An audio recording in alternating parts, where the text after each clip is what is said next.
या मेजनी का संबंध था कार्बोनरी से। ऑप्शन नंबर क्या हो जाएगा? बी हो जाएगा। कार्बोनरी का गठन कब किया गया था? 1810 में किया गया था। और ये जो मेजनी है बाबू, मेजनी, इसने दो संस्थाओं का खुद से गठन किया था, यंग इटली और यंग यूरोप, है ना। ये सारे प्रश्न बाबू याद रखोगे। हाँ, हाथ भी दर्द कर रहा है, हाथ भी नहीं उठ रहा है, क्या बात है। अगले प्रश्न पर चलेंगे। कह रहा है सौर ऊर्जा निम्नलिखित में से कौन सा संसाधन है? देखो भाई, कह रहा है सौर ऊर्जा निम्नलिखित में से कौन सा संसाधन होगा? सौर ऊर्जा निम्नलिखित में से, अब साफ साफ दिख रहा होगा शायद आपको, सौर ऊर्जा निम्नलिखित में से कौन सा संसाधन है? बताओ। क्वेश्चन नंबर 2 है बाबू, क्वेश्चन नंबर 2 है कि सौर ऊर्जा निम्नलिखित में से कौन सा संसाधन होगा? मानवकृत पुनः पूर्ति योग्य, अजैव या फिर अचक्रीय? बताओ जल्दी से। मानवकृत पुनः पूर्ति योग्य, अजैव या फिर अचक्रीय? तो आप सभी का जवाब ये भी आ गया होगा सभी लोगों का। पुनः पूर्ति योग्य संसाधन को क्या बोलते हैं? पुनः पूर्ति योग्य संसाधन को क्या बोलते हैं? तो बोलते हैं क्या भैया? सौर ऊर्जा। यानी कि इसे बार बार हम लोग प्राप्त कर सकते हैं। ऑप्शन नंबर क्या हो जाएगा? बी हो जाएगा। अगले प्रश्न पर चलेंगे। कह रहा है निम्न में से किसे पिछड़ा राज्य कहा जाता है? पिछड़ा राज्य किसे कहा जाता है भाई?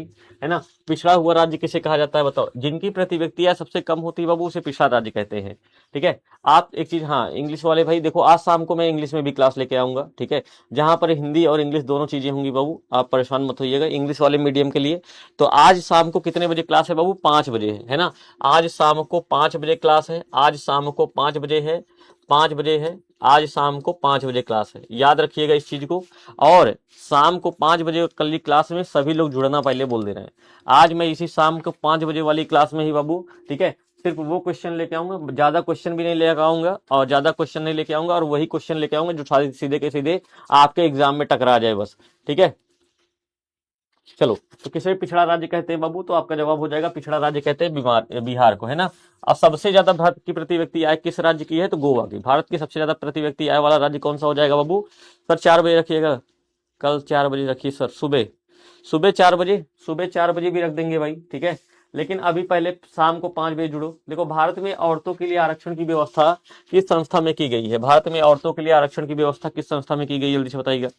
भारत में औरतों के लिए किस संस्था में भैया आरक्षण की व्यवस्था की गई है? भारत में किस संस्था में औरतों के लिए आरक्षण की व्यवस्था की गई? जल्दी से बता दीजिए। ठीक है, तो भारत में किस संस्था में किया गया? पंचायती राज संस्थाओं में किया गया है। ऑप्शन नंबर क्या हो जाएगा? डी हो जाएगा। कितने परसेंट का? 33% का आरक्षण दिया गया, 33% का।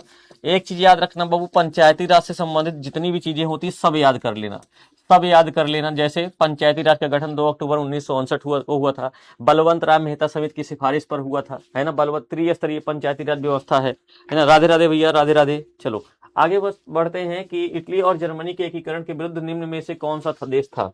इटली और जर्मनी के एकीकरण के विरुद्ध निम्न में से कौन सा देश था? इंग्लैंड, रूस, ऑस्ट्रिया, इंग्लैंड, रूस, ऑस्ट्रिया या फिर प्रशा? बताओ। इंग्लैंड, रूस, ऑस्ट्रिया या फिर प्रशा? बाबू जल्दी से बताना। इंग्लैंड और जर्मनी के एकीकरण के विरुद्ध कौन था, है ना। इंग्लैंड और जर्मनी के एकीकरण के विरुद्ध कौन सा था? सर सब लाइक कर दो भाई, लाइक कर दो भाई। एक बार देखो भाई, संख्या में बहुत कम जुड़े हुए, ठीक है। एक बार जल्दी से सेशन को जोरदार तरीके से शेयर कर दो। 2 मार्क्स वाला भी क्वेश्चन लाए हैं बाबू, 2 मार्क्स वाला भी क्वेश्चन आज लाए हूं मैं, ठीक है। 2 मार्क्स वाला भी क्वेश्चन लाया हूं, चिंता मत करो। तो ऑस्ट्रिया था। ऑप्शन नंबर क्या हो जाएगा आप सभी का? सी हो जाएगा। गैरीबॉल्डी पेशे से क्या था बाबू? गैरीबॉल्डी पेशे से क्या था? छठवां प्रश्न है, कह रहा गैरीबॉल्डी पेशे से क्या था? बताओ। सिपाही था, किसान था, जमींदार था या फिर नाविक था? गैरीबॉल्डी पेशे से क्या था? 11 घंटे वाला पीडीएफ बाबू मिल जाएगा। तो गैरीबाल्डी पेशे से क्या था बाबू? एक नाविक था, आप सभी को पता होगा। ऑप्शन नंबर क्या हो जाएगा? डी हो जाएगा, है ना। अगले प्रश्न पर चलेंगे। कह रहा है इनमें से कौन से देश में मिश्रित अर्थव्यवस्था है? बताओ। 7वां प्रश्न कह रहा है कि मिश्रित अर्थव्यवस्था वाला देश कौन सा है? ये सारे प्रश्न बहुत इंपॉर्टेंट है, जल्दी से बताओ। मिश्रित अर्थव्यवस्था वाला देश कितना है? सर टाइम कितने लाइव रहेगा भाई? आज जो है, मतलब आज शाम को 5 बजे जुड़ना। सबसे पहले तो काम ये करोगे, शाम को 5 बजे जितने भी लोग रहोगे जुड़ेगा, और अभी की पूरी क्लास करके जाओ, ठीक है। अभी की पूरी क्लास करके जाओ। मिश्रित अर्थव्यवस्था वाला देश कौन सा बाबू? भारत है ना। ऑप्शन नंबर क्या हो जाएगा? सी हो जाएगा। 8वां प्रश्न कह रहा है किसको प्राथमिक क्षेत्र भी कहा जाता है? प्राथमिक क्षेत्र बाबू किसे कहा जाता है?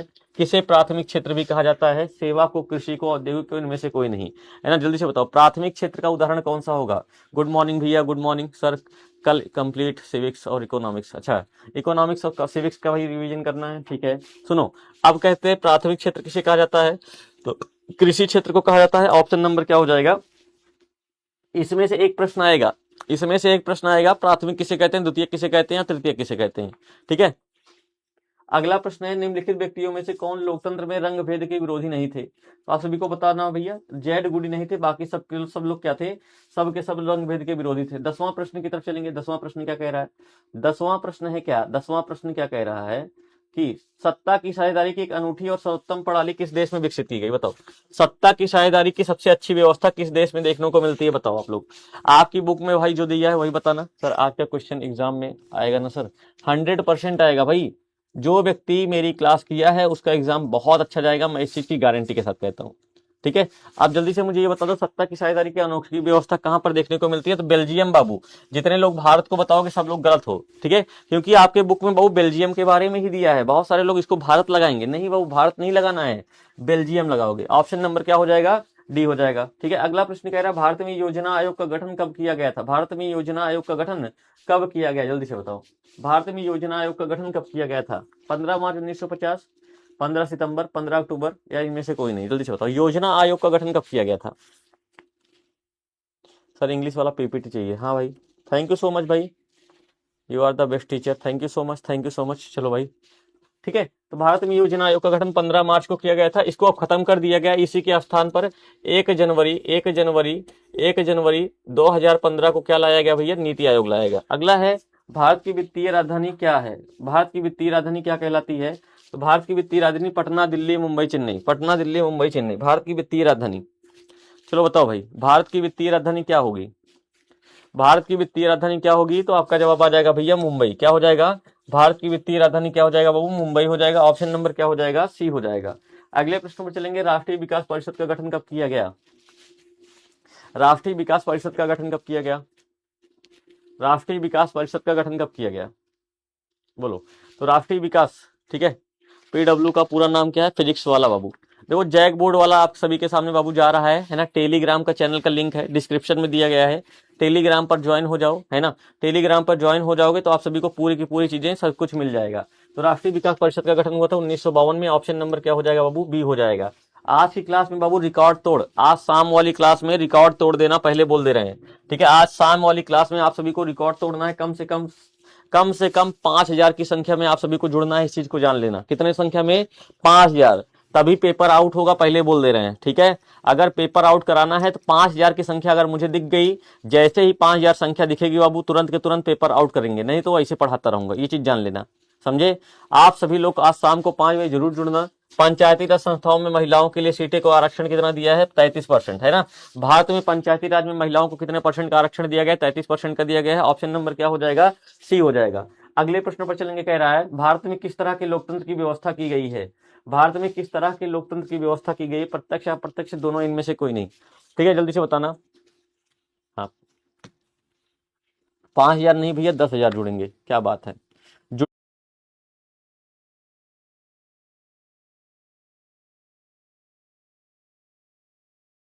जुड़िएगा शाम को 5 बजे, गारंटी करता हूं बाबू। कल ही 2 दिन होगा, कल 7 तारीख होगी। अब कल ही हुआ दिन होगा जो कि आप सब कहोगे बाद में ना कि दीपू भैया आपने रियल में पेपर आउट करा दिया, मजा आ गया क्वेश्चन करके। सच बता रहे हैं, तुमको खुद से बहुत अच्छा लगेगा। चलो, तो भारत में किस तरीके के लोकतंत्र? तो आप सभी लोग बोलोगे अप्रत्यक्ष। अच्छा ये बताओ बाबू, प्रत्यक्ष लोकतंत्र कहां पर है? तो स्विट्जरलैंड। कहां पर है प्रत्यक्ष लोकतंत्र? कहां पर है? स्विट्जरलैंड में है। इस चीज को भी आप लोग याद रखोगे। ऑप्शन नंबर इसका बी हो जाएगा। आगे चलेंगे 16वें प्रश्न की तरफ। 16वां प्रश्न है कि योजना आयोग को भंग करके कौन सा आयोग बना था? सारे प्रश्न कितने इंपॉर्टेंट है आप सभी लोग देख सकते हो। योजना आयोग को भंग करके बाबू कौन सा आयोग बना था? देखो कितने सारे इंपॉर्टेंट प्रश्न है। नीति आयोग, वित्त आयोग, राज्य वित्त आयोग, इनमें से कोई नहीं। नीति आयोग, वित्त आयोग, राज्य वित्त आयोग, इनमें से कोई नहीं। ठीक है सर, एग्जाम में बहुत स्पेस रहता है। हाँ सर, ये सब क्वेश्चन एग्जाम में आएगा। कल जाओगे तो पता लग जाएगा ना, एक ही दिन है, ठीक है? भरोसा तो करना ही पड़ेगा। और गारंटी करते पेपर कहाँ से बनाएगा भाई? पेपर कहाँ से बनाएगा? दीपक भैया जो पढ़ाएंगे उसी में से बनाएगा। नीति आयोग, है ना? योजना आयोग के सदस्यों की संख्या बाबू देखो 7 होती है, और 7 + 1, एक इसका अध्यक्ष होता है। अध्यक्ष कौन होता है इसका? प्रधानमंत्री होता है ना? जालवे ऋण बाबू किस प्रकार की संस्था थी? 17वां प्रश्न है, जालवे ऋण कैसी संस्था थी? जालवे ऋण कैसी संस्था थी बताओ? जालवे ऋण कैसी संस्था थी बताओ? Anmol Kumar, Anmol Sharma, thank you so much बाबू, है ना? जालवेर कैसी संस्था थी, तो आपका जवाब आ जाएगा व्यापारियों की, है ना। जालवेर कैसी संस्था थी, व्यापारियों की। 1834 में बाबू, है ना, 1834 में जालवेर संस्था का गठन किया गया था। ऑप्शन नंबर क्या हो जाएगा, बी हो जाएगा। 18वां प्रश्न है, रक्त एवं लौह की नीति का अवलंबन किसने किया था। रक्त एवं लौह की नीति का अवलंबन किसने किया था, ठीक है। तो 4 ऑप्शन है बाबू, 2 ऑप्शन उस साइड रखा हुआ है, मैं यहाँ पर लिख देता हूँ, है ना। सी ऑप्शन हो जाएगा, सी ऑप्शन हो जाएगा बिस्मार्क ने, और डी ऑप्शन हो जाएगा, डी ऑप्शन क्या हो जाएगा, डी ऑप्शन हो जाएगा क्या, लेनिन ने। बताओ किसने किया था। ये 4 ऑप्शन में से मैं आपको, देखो 4 ऑप्शन है, ऐसा नहीं, 4 ऑप्शन, 2 ऑप्शन उस साइड है, 2 ऑप्शन उस साइड है, तो आपको इसमें बताना है ना। तो आपका जवाब हो जाएगा बिस्मार्क। रक्त एवं लौह की नीति बिस्मार्क ने अवलंबन किया था, है ना। ऑप्शन नंबर क्या हो जाएगा, डी हो जाएगा। अगले प्रश्न पर चलेंगे। अगला प्रश्न देखो, यहाँ पर ही था, देखो बिस्मार्क और विलियम प्रथम, है ना। कार्बोनरी संगठन किस वर्ष, कार्बोनरी का गठन किस वर्ष हुआ था, बताओ। कार्बोनरी का गठन किस वर्ष हुआ था, कार्बोनरी संगठन का गठन किस वर्ष हुआ था, बताओ। 1832, 15, 1810, 1831। कार्बोनरी संगठन का गठन किस वर्ष हुआ था। टेलीग्राम का लिंक बाबू दिया है नीचे डिस्क्रिप्शन में, आप देख सकते हो। तो कार्बोनरी का गठन मैंने आप सभी को बताया था बाबू, क्या होगा, 1810 हो जाएगा, है ना। आज शाम को कौन कौन जुड़ने वाला, जल्दी से बता दो। शाम को 5 बजे वाली क्लास बाबू मेरी अंतिम क्लास होगी। शाम को 5 बजे वाली जो क्लास है ना, इस पर जाकर लाइक कर देना, 1K लाइक कर देना सभी लोग, है ना। 1K लाइक कर देना, शाम को 5 बजे होगी, और इसी में मैं पेपर आउट कराऊंगा आज की क्लास में। तो आप सभी के लिए ये 5 बजे वाली क्लास बहुत ज़्यादा जरूरी है। सभी लोग 5 बजे वाली क्लास में जरूर जुड़ना बाबू, ये आखिरी क्लास होगी आप सभी के लिए, और वो क्लास होगी ना जिसका आप सभी को बहुत बेसब्री से इंतजार रहा है। अगला, यूरोप वासियों के लिए किस देश का साहित्य एवं ज्ञान विज्ञान प्रेरणा स्रोत रहा। यूरोप वासियों के लिए किस देश का साहित्य एवं ज्ञान विज्ञान प्रेरणा स्रोत रहा, यानी कि चाहे इस तरीके से पूछे कि यूरोप वासियों को किस देश से ज्ञान की प्राप्ति हुई, है ना। साहित्य का ज्ञान, यूरोप वासियों को साहित्य का ज्ञान किससे प्राप्त हुआ, तो जल्दी से बताएंगे। यूरोप वासियों को साहित्य का ज्ञान किससे, यूनान से प्राप्त हुआ बाबू। ऑप्शन नंबर क्या हो जाएगा, बी हो जाएगा। इसके बाद का प्रश्न है, युवा इटली संस्था का, युवा इटली संस्था यानी कि यंग इटली, इसे बोलते हैं यंग इटली या फिर युवा इटली का विकास किसने किया था। युवा इटली का विकास किसने किया था, जल्दी से बता दो। यंग इटली या फिर युवा इटली का विकास किसने किया था, है ना। मेजरी ने, काउंट काबूर ने, गैरीबाल्डी ने, बिस्मार्क ने। यंग इटली का विकास किसने किया था। आज की क्लास में बाबू इंग्लिश वाले भी लाएंगे, हाँ वेरी गुड भाई, चलो भाई बिहार वाले भी देख रहे हो, अच्छी बात है ना। तो जल्दी से बताएंगे यंग इटली का बाबू विकास किसने किया था। तो यंग इटली का विकास किसने किया था, तो आप सभी का जवाब क्या हो जाएगा भैया, मेजरी ने, है ना। यंग इटली और यंग यूरोप दोनों का विकास किया था। 1831 में जो है इसका, 1831 में इसका गठन किया गया था। बिस्मार्क निम्न में से क्या था, बिस्मार्क क्या था भैया, बिस्मार्क क्या था, तो बिस्मार्क क्या था बाबू, निम्न में से क्या था। कवि था, नाटककार था, संगीतज्ञ था, कूटनीतिज्ञ था, बताओ। बिस्मार्क निम्न में से क्या था, बिस्मार्क क्या था भाई, तो आप सभी लोग बोलोगे बिस्मार्क एक कूटनीतिज्ञ था, है ना। जर्मनी के एकीकरण के लिए इसने कितने युद्ध लड़े, जल्दी से बताओ। एक चीज मैं आप सभी को एक टिप देता हूँ बाबू, एक टिप देता हूँ कि जितने भी लोग रहोगे एग्जाम में, एक भी क्वेश्चन छोड़ना नहीं है। पढ़ा आपने बहुत है, ये मत सोचना कि मुझे आ नहीं रहा है। सारे ऑब्जेक्टिव बनाना, सारे सब्जेक्टिव बनाना, एक भी क्वेश्चन छूटना नहीं चाहिए, बस मुझे इतना पता है। समझ में आई बात, क्वेश्चन एक भी छूटना नहीं चाहिए तुम्हारा, चाहे जो हो जाए, समझ गए। ठीक है, 3 युद्ध लड़े थे। अगला प्रश्न कह रहा है इटली का एकीकरण कब पूरा हुआ, है ना। इटली का एकीकरण बाबू कब पूरा हुआ था, बताओ। इटली का एकीकरण 1861, 62, 1720 या 1817 में, है ना। तो इटली का एकीकरण बाबू कब पूरा हुआ था, तो आप सभी का जवाब आ जाएगा 1871 में, है ना। देखो 1862 में बाबू, 1862 में जो है क्या होता है, बहुत सारे बच्चे कंफ्यूज रहते हैं। 1862 में भैया काउंट काबूर की मृत्यु हो जाती है, काउंट काबूर की मृत्यु हो जाती है ना। काउंट काबूर की मृत्यु हो जाती है, तो इस समय तक केवल उत्तरी और मध्य इटली का ही एकीकरण हुआ था, लेकिन दक्षिणी इटली का नहीं हुआ था। और दक्षिणी इटली का एकीकरण कौन करता है, गैरीबाल्डी करता है 1871 में, है ना। तो ऑप्शन नंबर क्या हो जाएगा इसका, बी ही सही होगा। बहुत सारे बच्चे इसको गलत कर देते हैं, ऑप्शन नंबर ए बताने लगते हैं, गलत हो जाता है, ठीक है। अगले प्रश्न पर चलेंगे। अगला प्रश्न क्या कह रहा है, दामोदर घाटी परियोजना किस राज्य में स्थित है। दामोदर घाटी परियोजना किस राज्य में स्थित है, बताओ। दामोदर घाटी परियोजना 1861 होगा सर, नहीं बाबू 1861 नहीं होगा, इसीलिए मैंने आपको बता दिया पहले से ही। 1861 में पूरी इटली का एकीकरण नहीं हुआ था। इटली के एकीकरण, पूरे इटली के एकीकरण की बात करेगा तो आप सभी लोग का जवाब आ जाएगा क्या, हाँ पूरे इटली का एकीकरण की बात करेगा तो आपका 1871 ही होगा। लेकिन अगर आपसे उत्तरी और मध्य इटली, है ना, अगर उत्तरी और मध्य इटली की बात करेगा तो आप उसको बताओगे, किसको बताओगे, 1861 को। ठीक है, दामोदर घाटी परियोजना बाबू किस राज्य से है, झारखंड से। ये कहाँ से निकलती है, हमारे यहाँ से ही, झारखंड से निकलती है। ऑप्शन नंबर क्या हो जाएगा, ए हो जाएगा। सरपंच का निर्वाचन कौन करता है, बताओ। सरपंच का निर्वाचन बाबू कौन करता है, ग्राम सभा के सदस्य, राज्य सरकार, मुखिया और पंच। पंच सरपंच का निर्वाचन, है ना। सरपंच का निर्वाचन कौन करता है, जल्दी से बता दीजिएगा। जितना स्पेस होता है उतना भरना होता है क्या कॉपी में, नहीं। आपको मैं बता दूं बाबू, जितना स्पेस कॉपी में होता है उतना भरना नहीं होता है। अगर तुमको लग रहा है कॉपी इतनी बड़ी है तो इतना भरना है, नहीं। जितने में उत्तर लिखा जाता है बाबू, जितने शब्दों में दिया रहता है उतना ही करना होता है, समझे। जितने शब्दों में दिया रहता है उतना ही करना होता है। चलो, सरपंच का निर्वाचन कौन करता है भाई, तो हम लोग जो ग्राम सभा के सदस्य होते हैं वही होते हैं। क्या ग्राम सभा के सदस्य ही क्या करते हैं, सरपंच का निर्वाचन करते हैं। इनमें से कौन सी प्राकृतिक आपदा नहीं है, देखो जहां पर भी बाबू नहीं शब्द लग जाए ना, नहीं शब्द लग जाए, उसको गोला कर लिया करो। सबसे पहले एक आदत डाल लो, जहां पर नहीं शब्द होगा वहां पर क्या करोगे, गोला करोगे। सुनामी, बाढ़, आतंकवाद या भूकंप, जहां पर कह रहा है, क्या कह रहा है आप सभी से, इनमें से कौन सी प्राकृतिक आपदा नहीं है, तो आप सभी का जवाब दो भाई जल्दी से। भैया बुक में 1861 दिया है तो लगा देना 1861 बाबू, क्या कर सकते हैं। जो चीजें सही है उसको मैं बता रहा हूं, अगर तुमको लग रहा है कि बुक में 1861 दिया तो लगा दो 1861, है ना। दीपक भैया की बात पर भरोसा नहीं है तो क्या हो जाएगा, आतंकवाद। ये मानव जनित आपदा है। ऑप्शन नंबर क्या हो जाएगा बाबू, सी हो जाएगा। अगला कह रहा है बच्चे, अगला प्रश्न कह रहा है कि 27वां प्रश्न, 26 प्रश्न हो चुके हैं। अगला प्रश्न कह रहा है, अगला प्रश्न है ना, अगला प्रश्न कह रहा है क्या, 27वां प्रश्न क्या कह रहा है, 27वां प्रश्न है, ठीक है। धर्मनिरपेक्षता का क्या अर्थ होता है, धर्मनिरपेक्षता क्या क्या अर्थ होता है, धर्मनिरपेक्षता क्या क्या अर्थ होता है। धर्म से रहित, सर्वधर्म संभव, धार्मिक श्रेष्ठता, अल्पसंख्यकों का धर्म, है ना।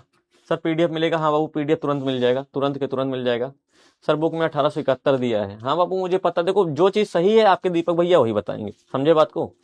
जो चीज सही है वही तो बताऊंगा। अब मैं तुमको ये भी बता रहा हूं कि 1861 में क्या हुआ था, उत्तरी और मध्य इटली में क्या, उत्तरी और मध्य इटली का एकीकरण हुआ था। 1871 में पूरी इटली का एकीकरण हुआ था।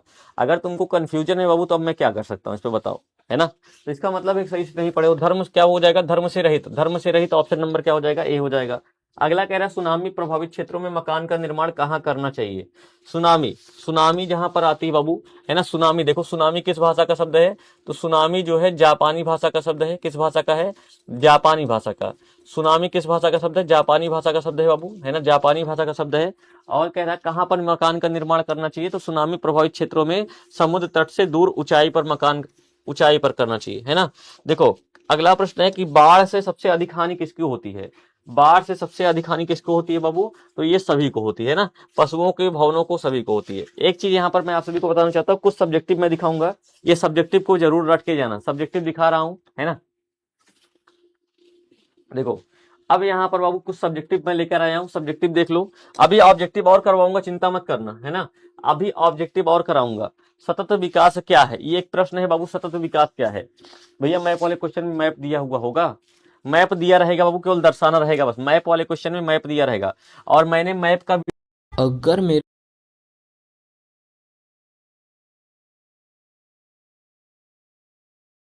मैप का वीडियो अपलोड कर दिया है। मैप वाला वीडियो सभी लोग देख लेना, हर एक बच्चा मैप वाला वीडियो देख कर जाएगा, उसके 5 नंबर कंफर्म रह गए। कल का वही दिन होगा बाबू जब आप लोग लौट कर आओगे और कहोगे दीपक भैया हमारा एग्जाम बहुत अच्छा गया है, समझे। तो ये सब्जेक्टिव करवाने से पहले मैं आप सभी को कुछ बाबू ऑब्जेक्टिव करवाऊंगा, सिविक्स के ऑब्जेक्टिव करवाऊंगा। देखो सब्जेक्टिव भी बहुत सारे लेकर आया हूं मैं, ठीक है, सब्जेक्टिव भी बहुत सारे लेकर आया हूं, लेकिन क्या करूंगा पहले, आज मैं आप सभी को पहले कुछ जो है क्या कराऊंगा बाबू, ऑब्जेक्टिव करवा दूं सिविक्स के, है ना। सिविक्स के ऑब्जेक्टिव करवा दूंगा आप सभी को। चलो सिविक्स के ऑब्जेक्टिव करवा दूं तो उसके बाद चलो बताओ। सांप्रदायिक राजनीति, देखो भाई 7 तारीख को यही इसी में से पेपर सब कुछ आएगा, सीधी सी बात है, टकराएगा। सांप्रदायिक राजनीति किस पर आधारित होती है बताओ। सांप्रदायिक राजनीति, सांप्रदायिकता किसे कहते हैं भाई, जब हमारा धर्म ही श्रेष्ठ है, मेरा धर्म ही सबसे श्रेष्ठ है, मेरा धर्म ही सबसे आगे है, इसी को सांप्रदायिकता कहते हैं। तो बताओ सांप्रदायिक राजनीति बाबू किस पर आधारित होती है, आप जल्दी से कमेंट करिएगा। धर्म पर होती है, जाति पर, क्षेत्र पर, इनमें से कोई नहीं। तो आपका जवाब आ जाएगा भैया धर्म पर होती है। सांप्रदायिक राजनीति किस पर आधारित होती है, धर्म पर होती है। अगला प्रश्न है कि धर्म को राजनीति से अलग नहीं किया जा सकता है, ये कथन किसका है, धर्म को, ठीक है। गूगल उगल के भरोसे मत रहो, दीपक भैया के भरोसे रहो। जल्दी से बताओ, धर्म को राजनीति से अलग नहीं किया जा सकता, ये कथन किसका है बाबू? तो आप सभी का जवाब आ जाएगा, धर्म को राजनीति से अलग नहीं किया जा सकता है। किसका कथन है? महात्मा गांधी का। ऑप्शन नंबर क्या हो जाएगा? ए हो जाएगा। अगले प्रश्न पर चलेंगे, अर्थशास्त्र पुस्तक किसने लिखा था? अर्थशास्त्र पुस्तक किसने लिखा था? जल्दी से बताओ। तो अर्थशास्त्र पुस्तक किसने लिखा था बाबू? तो आप सभी का जवाब हो जाएगा, ठीक है। अर्थशास्त्र पुस्तक है किसकी? कौटिल्य की पुस्तक है। ऑप्शन नंबर क्या हो जाएगा? बी हो जाएगा। अगला प्रश्न है, किस समुदाय ने ब्रसल्स में बहुमत का गठन किया था? बताओ, ब्रसल्स में बहुमत का गठन किस समुदाय ने किया था? तबाही है भैया आप तो। अच्छा भाई, ठीक है। ब्रसल्स में बहुमत का गठन किस समुदाय ने किया था? ब्रसल्स में बहुमत का गठन किस समुदाय ने किया था? तो आपका जवाब क्या हो जाएगा बाबू? आपका जवाब आ जाएगा क्या? तो आपको पता है कि फ्रेंच भाषियों की संख्या कहां पर ज्यादा थी? फ्रेंच भाषियों की संख्या ब्रसल्स में ज्यादा थी, है ना। ऑप्शन नंबर ए हो जाएगा। क्यों गलत बता रहे हो भाई? डच भाषी संख्या पूरे के पूरे, डचों की संख्या पूरे के पूरे बेल्जियम में ज्यादा थी, लेकिन ब्रसल्स की बात करेगा तो ब्रसल्स में किसकी संख्या ज्यादा थी? फ्रेंच भाषियों की। ये मैंने पढ़ाया हुआ है, गलत करोगे बहुत मारेंगे। अगला, सरकार के उच्च और निम्न स्तर के बीच शक्तियों का विभाजन को क्या कहा जाता है? बताओ। जहां पर भैया केंद्र सरकार होती है, केंद्र सरकार होती है, राज्य सरकार होती है, पंचायती राज, इस तरीके के विभाजन को क्या कहते हैं? बताओ। सारी चीजें बताया है बहुत अच्छे से, बहुत मारेंगे अगर गलत करोगे तो, है ना। सर कल क्लास में सब्जेक्टिव पढ़ाया था, हाँ 1 घंटे में खत्म हो जाएगी ये क्लास बाबू। सब्जेक्टिव और ऑब्जेक्टिव सब 1 घंटे में भी खत्म करूंगा। सरकार के उच्च और निम्न स्तर के बीच के विभाजन क्या कहलाता है? तो ऊर्ध्वाधर वितरण कहलाता है। ऊपर और नीचे बाबू क्या कहलाता है? ऊर्ध्वाधर। देखो जो बच्चा मुझसे पढ़ा होगा ना उसको पता होगा है ना। अगले प्रश्न पर चलेंगे, कह रहा है समकालीन विश्व में सरकार का सबसे लोकप्रिय रूप क्या है? मतलब आज कौन सी चीजें सबसे ज्यादा प्रिय है, लोकप्रिय है? तो यहाँ पर कह रहा है कौन सा? राजतंत्र है, सैनिक तंत्र है, अधिनायकवाद है, या फिर लोकतंत्र। अच्छा एक बार मुझे ये बता दो बाबू, आज शाम की 5 बजे वाली क्लास में जुड़ोगे कि नहीं? क्लास लगी हुई है शाम को 5 बजे बाबू, आप सभी के लिए सबसे अंतिम, दीपक भैया की सबसे अंतिम क्लास, दीपक भैया की सबसे अंतिम क्लास। क्यों? क्योंकि यही क्वेश्चन मैं क्या करूंगा? आउट कराऊंगा। क्वेश्चन इसी में आउट कराऊंगा, इस चीज को याद रखना। जिस क्वेश्चन पर मैं लिख दूंगा आउट, ऐसे लिखूंगा OUT, और लाइव में जुड़ोगे तो मिल जाएगा बाबू, हो सकता है कि बाद में आपको न मिले, ठीक है। तो इसीलिए कह रहा हूं कि इस जो 5 बजे आज शाम को क्लास आ रही है, इस शाम को 5 बजे वाली क्लास में बाबू जरूर जुड़िएगा। मैं निवेदन करता हूं आप सभी से। अगर आप लोग 12 घंटे की क्लास कर लिए हो तो क्या 1 घंटे मतलब 1-1.5 घंटे चलेगी बस, ज्यादा देर नहीं लेंगे क्लास, समझे बात को? ज्यादा देर नहीं लेंगे क्लास। सुबह वाला सुबह वाला क्लास लगवा हटवा दें क्या? एक बार जल्दी से बोलो। मेरे तो इच्छा नहीं है भाई, मैं तो सोच रहा था कि सुबह आप सभी के लिए या शाम को यही पेपर आउट करा दूं, उसके बाद सुबह ना क्लास लूं। बोलो, सुबह वाली क्लास सोच रहा हूं हटवा दूं। नहीं भैया, नहीं भैया, सुबह आना जरूरी है क्या? सुबह सुबह भाई देखो नींद बहुत आती है, लेकिन चलो ठीक है कोई बात नहीं, तो सुबह भी आएंगे, लेकिन आप लोग पहले वादा करो मुझसे कि आज शाम को आओगे, ठीक है भैया? हम जुड़ेंगे, ठीक है। जल्दी से एक बार कमेंट करो कि हाँ आज शाम को पहले जुड़ोगे। जब शाम को अगर 5 बजे जुड़ोगे, है ना, शाम को 5 बजे वाली जो बच्चा क्लास में जुड़ेगा तो उसके बाद फिर हम सुबह भी आएंगे, ठीक है। चलो, तो क्या हो जाएगा? समकालीन विश्व में सबसे लोकप्रिय साधन कौन सा है? तो लोकतंत्र होता है। वर्तमान में 100 से अधिक देशों में भैया लोकतंत्र है। ये भी प्रश्न पूछता है कितने देशों में लोकतंत्र है। कहां पर सामाजिक विभाजन का आधार भाषा था? बताओ। भाषा, सामाजिक विभाजन का आधार भाषा कहां पर था? कमेंट करो। हाँ सर आज शाम में जुड़ेंगे। एक बार सेशन को लाइक कर देना सभी लोग भाई, ठीक है। एक बार सेशन को लाइक कर देना। सामाजिक विभाजन का आधार भाषा कहां पर था? तो भैया भाषा कहां पर था? तो आप सभी लोग बोलोगे बेल्जियम, है ना। और पानी का निजीकरण कहां पर हुआ था? पानी के निजीकरण के लेकर, पानी का निजीकरण को लेकर क्या हुआ था? प्रदर्शन कहां पर हुआ था? तो बोलीविया में। अगला प्रश्न है, जनमत पर आधारित शासन कौन सा होता है? वोटिंग पर आधारित शासन कौन सा होता है? जल्दी से बताइए, ठीक है। वोटिंग पर, जनमत पर आधारित शासन, राजतंत्र, तानाशाही, लोकतंत्र, इनमें से कोई नहीं। तो आप सभी का जवाब आ जाएगा, जनमत पर आधारित शासन होता है लोकतंत्र, यानी कि ऑप्शन नंबर क्या हो जाएगा? सी हो जाएगा। अगला प्रश्न है, सप्तदलीय गठबंधन कहां पर बना था? 7 दलों का गठबंधन कहां पर बना था? जल्दी से बताओ। 7 दलों का गठबंधन कहां पर बना था? भारत, पाकिस्तान, म्यांमार, नेपाल। 7 दलों का गठबंधन बाबू कहां पर बना था, है ना। 7 दलों का गठबंधन कहां पर बना था? तो नेपाल में बना था, है ना। ऑप्शन नंबर क्या हो जाएगा? डी हो जाएगा। अगले प्रश्न में चलेंगे, किस गुण के कारण लोकतंत्र को अन्य शासन प्रणालियों से बेहतर माना जाता है? किस गुण के कारण लोकतंत्र को अन्य शासन प्रणालियों से बेहतर माना जाता है ना। तो क्या हो जाएगा? किस गुण के कारण भैया? समानता और स्वतंत्रता का, जनमत पर, मतभेदों में सामंजस्य, और इनमें सभी। तो आप बोलोगे ये सभी गुण होते हैं, इसीलिए क्या माना जाता है? इनको सबसे बेहतर माना जाता है। अगले प्रश्न पर चलेंगे। अगला प्रश्न है संघ राज्य की विशेषता क्या नहीं है, बताओ। संघ राज्य की विशेषता, बाबू सिविक्स भी हमसे पढ़े हो ना, सिविक्स भी पढ़े हो, सारी चीजें बहुत अच्छे से पढ़ाया है। संघ राज्य की विशेषता क्या नहीं है, लिखित संविधान, शक्तियों का विभाजन, इकहरी शासन व्यवस्था, सर्वोच्च न्यायपालिका। तो देखो भाई, जहां पर संघ राज्य व्यवस्था होती है, मैंने आपको बताया है, वहां पर दोहरी नागरिक शासन व्यवस्था, दोहरी शासन व्यवस्था होती है, इकहरी नहीं। अगली बात करते हैं, संघ राज्य का उदाहरण क्या है, अमेरिका। अमेरिका क्या कहता था भाई, जल्दी से बोलो, क्या कहता था अमेरिका, कुछ तो कहता था। अमेरिका, चीन, ब्रिटेन और इनमें से कोई नहीं। संघ राज्य वाली नोट्स कहां मिलेगा, पीडब्ल्यू जैक बोर्ड पर। तो आपका जवाब हो जाएगा अमेरिका। ऑप्शन नंबर क्या हो जाएगा, ए हो जाएगा। अगला है, भारत में संघ और राज्यों के बीच अधिकारों का विभाजन कितनी सूचियों में हुआ है।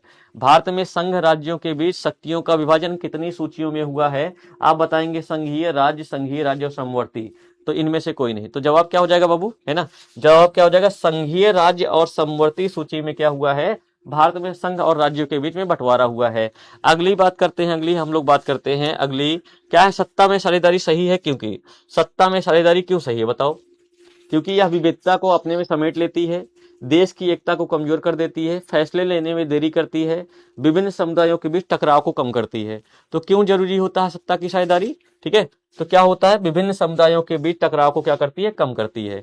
ठीक है सर, कल का पीडीएफ मिलेगा कि नहीं, रिप्लाई दे दीजिए। कल का पीडीएफ बाबू जरूर मिलेगा, मैं अभी इसको अपलोड करवा रहा हूं, चिंता मत करो। संघवाद लोकतंत्र के अनुकूल है। संघवाद जो व्यवस्था होती है हमारे लोकतंत्र के लिए अनुकूल है। क्यों अनुकूल है भाई बताओ। संघीय व्यवस्था केंद्र सरकार की शक्ति को सीमित करती है, नहीं। संघवाद इस बात की व्यवस्था करता है कि उस शासन व्यवस्था के अंतर्गत रहने वाले लोगों में आपसी सौहार्द और विश्वास बना रहेगा। उन्हें इस बात का भय नहीं रहेगा कि एक ही भाषा, संस्कृति और धर्म दूसरे पर लाद दिए गए। मतलब दो ही ऑप्शन थे बाबू इसमें, और ये दूसरा वाला ही सही है। देखो आपको एक ट्रिक बता देता हूँ बाबू, ट्रिक आपके दीपक भैया बता रहे हैं, ठीक है, हमेशा मत फॉलो करना, लेकिन आप सभी का वो जवाब सही होगा। क्या, जो सबसे बड़ा वाला ऑप्शन होता है वही सही होता है। कभी भी तुमको कोई क्वेश्चन ना आए लेकिन तुमको बड़ा वाला दिख जाए जिसमें बड़ा ऑप्शन होगा, वही सही मान लेना, ये मान लेना, ठीक है। अगली बात करते हैं हम लोग, सत्ता में भागीदारी की सर्वोत्तम प्रणाली कहां पर विकसित की गई थी। देखो इंपॉर्टेंट प्रश्न है, बताओ। हाँ भैया, सुबह वाला क्लास हटवा दीजिए। हाँ भाई, सुबह वाला क्लास हटवा देंगे भाई, ठीक है। शाम जो सुबह वाला पढ़ाना वही शाम को भी पढ़ा देंगे, आप लोगों के ऊपर है। लेकिन पहले आज शाम को सभी लोग 5 बजे जरूर जुड़ना, और पूरी उम्मीद करता हूं कि 5,000 बच्चे आओगे आप लोग, ठीक है। ठीक है, तो क्या हो जाएगा, भारत हो जाएगा। Oh sorry sorry sorry sorry sorry sorry sorry, कहा ताड़ू, बेल्जियम है ना। बेल्जियम में बाबू ऑप्शन नंबर क्या हो जाएगा, बी हो जाएगा, बेल्जियम हो जाएगा। बेल्जियम में सत्ता की ये प्रश्न याद रखना, बेल्जियम होगा। अगला प्रश्न है, बेल्जियम में सत्ता की भागीदारी के संदर्भ में सही बयान क्या है। बताओ बेल्जियम के बारे में एक सही बयान क्या है। बहुसंख्यक का प्रभुत्व बनाए रखने का प्रयास किया गया, नहीं। फ्रेंच और भाषी अल्पसंख्यकों की किसी की उपेक्षा, नहीं। संघीय व्यवस्था अपनाकर भैया, संघीय व्यवस्था को अपनाकर देश के भाषा के आधार पर टूटने से बचाया गया। यहाँ पर क्या अपनाया गया था, संघीय व्यवस्था अपनाया गया था।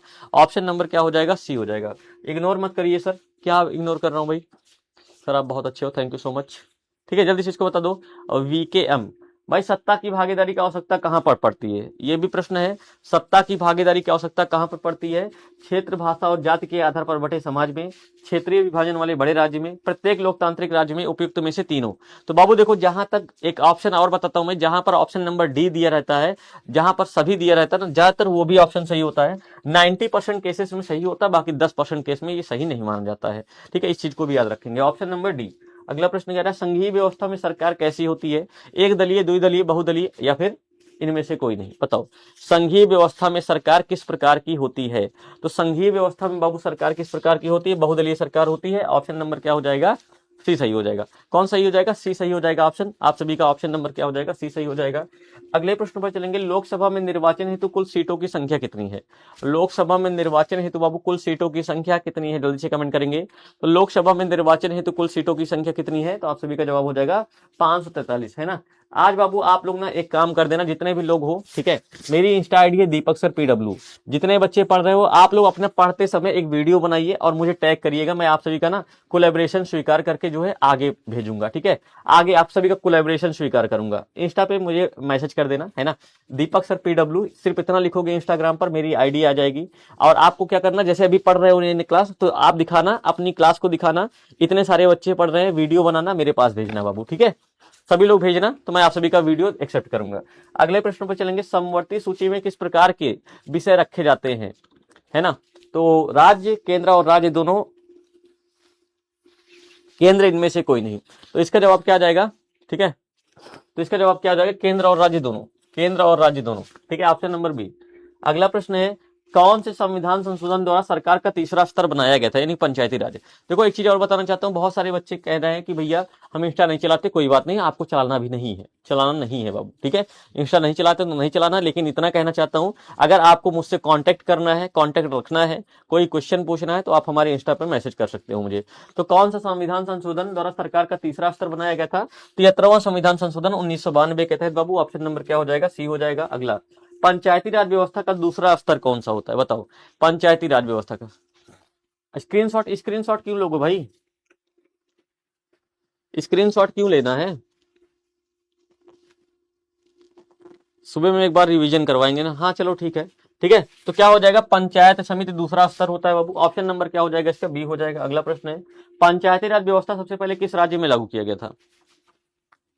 सर टैग किए हैं, हाँ बाबू टैग, अच्छी बात है, तो तुम्हारा टैग किए हो तो मैं टैग एक्सेप्ट भी कर लूंगा, चिंता मत करो, ठीक है, लेकिन वीडियो बना लेना आप सभी लोग, है ना, वीडियो बना लेना।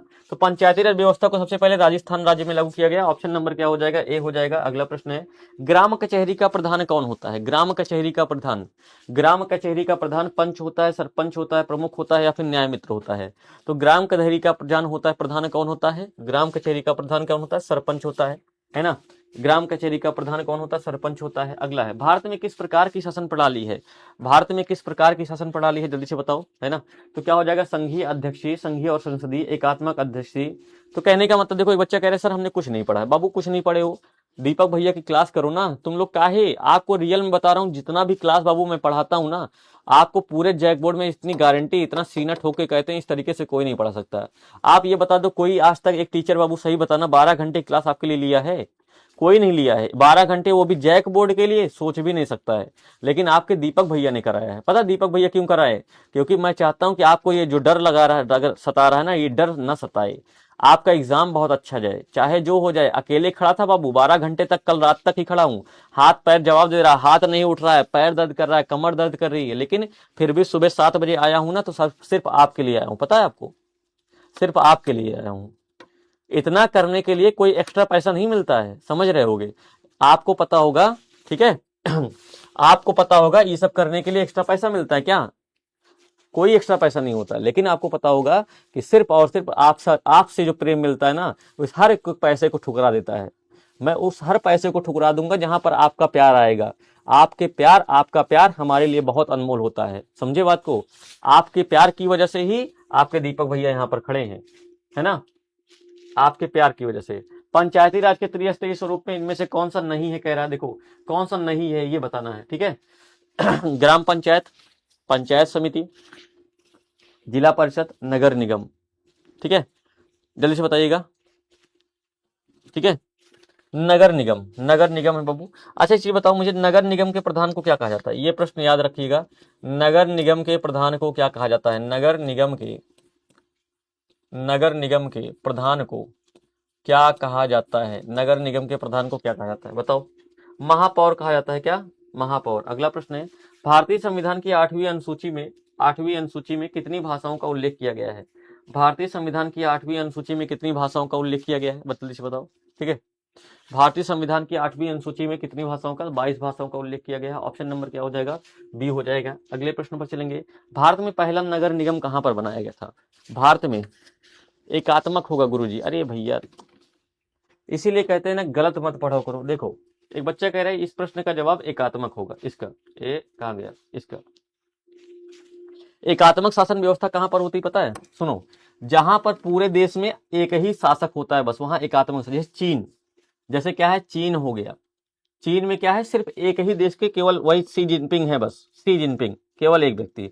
भारत में तो राज्यों में भी है, राज्यों में भी तो है, समझे, राज्य में भी अलग सरकार होती है, संघीय और संसदीय होगा, इसको याद कर लेना।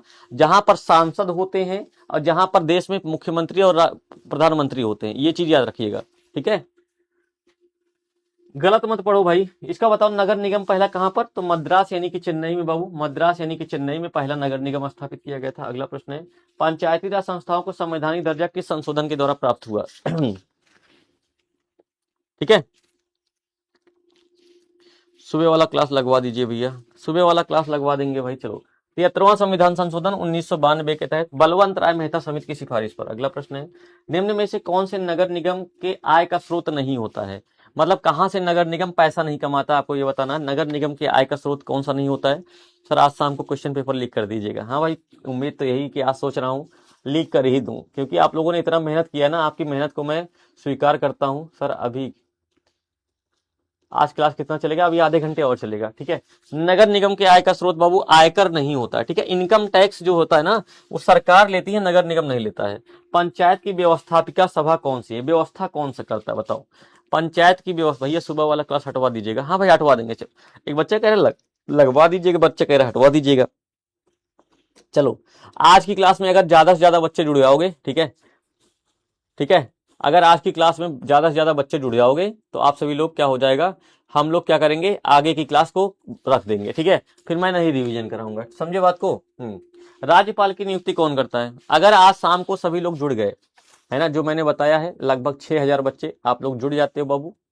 लिख लिख कर दीजिएगा सर, लिख कर दीजिएगा। चलो भाई लिख कर दें, पक्का बताइएगा। मुझे बहुत इग्नोर कर रहे हो भाई। कॉमेडी, क्या नाम है तुम्हारा? कॉमेडी क्यों कर रहे हो? ठीक है, तो क्या हो जाएगा? राष्ट्रपति बाबू, राष्ट्रपति। राष्ट्रपति ऑप्शन नंबर क्या हो जाएगा? सी हो जाएगा।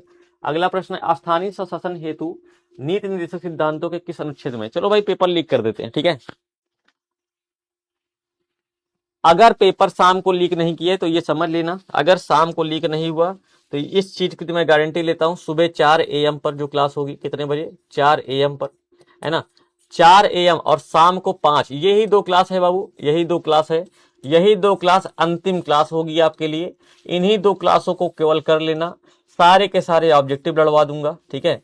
अगर ये सुबह वाली क्लास लगाना पड़ा, अगर मान लो आप लोगों की, बहुत सारे बच्चे कह रहे हैं कि सुबह वाली क्लास, अगर सुबह वाली क्लास में आ गए बाबू तो सीधी सी बात है, ठीक है, लिख, इस चीज को याद कर लेना हर एक बच्चा।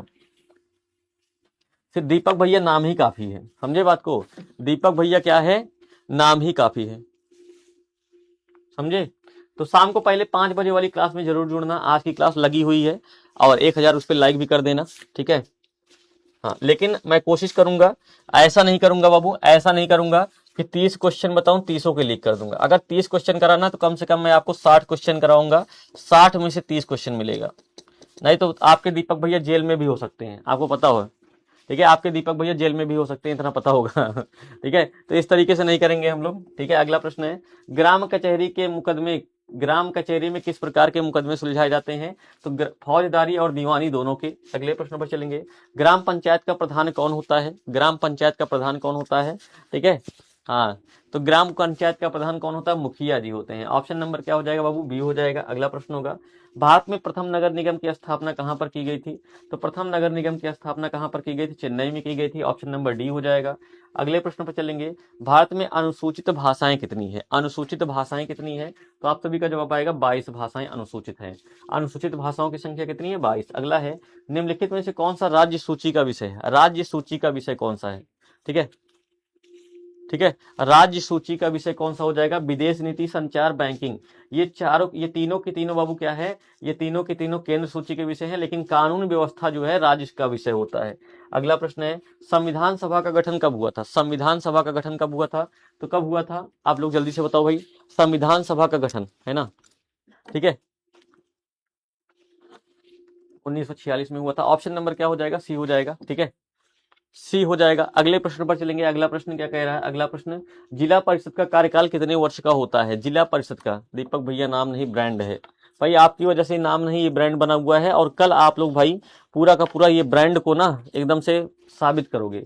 जिला परिषद का कार्यकाल कितने वर्षों का होता है? 5 वर्षों का होता है। ऑप्शन नंबर क्या हो जाएगा? बी हो जाएगा। अगला प्रश्न है, निम्न में से नगर निगम का प्रधान कौन सा होता है? एक चीज मैं आप सभी से केवल 2 से 3 बातें रखना चाहता हूं, जिसका पेपर अच्छा जाएगा मैं आप सभी को बताता हूं। पेपर किसका अच्छा जाएगा? सच बता रहा हूं, पेपर किसका अच्छा जाएगा? सबसे पहला पेपर उसका अच्छा जाएगा जिसके अंदर कॉन्फिडेंस होगा, ठीक है। सबसे अच्छा पेपर उसका जाएगा जिसके अंदर कॉन्फिडेंस होगा। सबसे अच्छा पेपर उसका जाएगा जो कि सारे प्रश्नों को करके आएगा। सबसे अच्छा कॉन्फिडेंस इसको होगा जिसके कट पिट नहीं करेगा, जो बिल्कुल भी लिखने में कट पिट नहीं करेगा, इतना याद रखना, समझे बात को। तो नगर निगम का जो बाबू प्रधान होता है उसे क्या बोलते हैं? मैंने अभी बताया था, महापौर बोलते हैं। ऑप्शन नंबर क्या हो जाएगा? डी हो जाएगा। अगला है, कौन सा विषय समवर्ती सूची में रखा जाता है, जिसको कहने का मतलब ऐसे विषय जो केंद्र और राज्य दोनों के द्वारा बनाए जाते हैं। तो समवर्ती सूची में बाबू किसे शामिल करते हैं? बैंकिंग को, व्यापार को, पुलिस को, शिक्षा को। बताओ, बैंकिंग, व्यापार, पुलिस और शिक्षा। जल्दी से कमेंट करिएगा सभी लोग, है ना।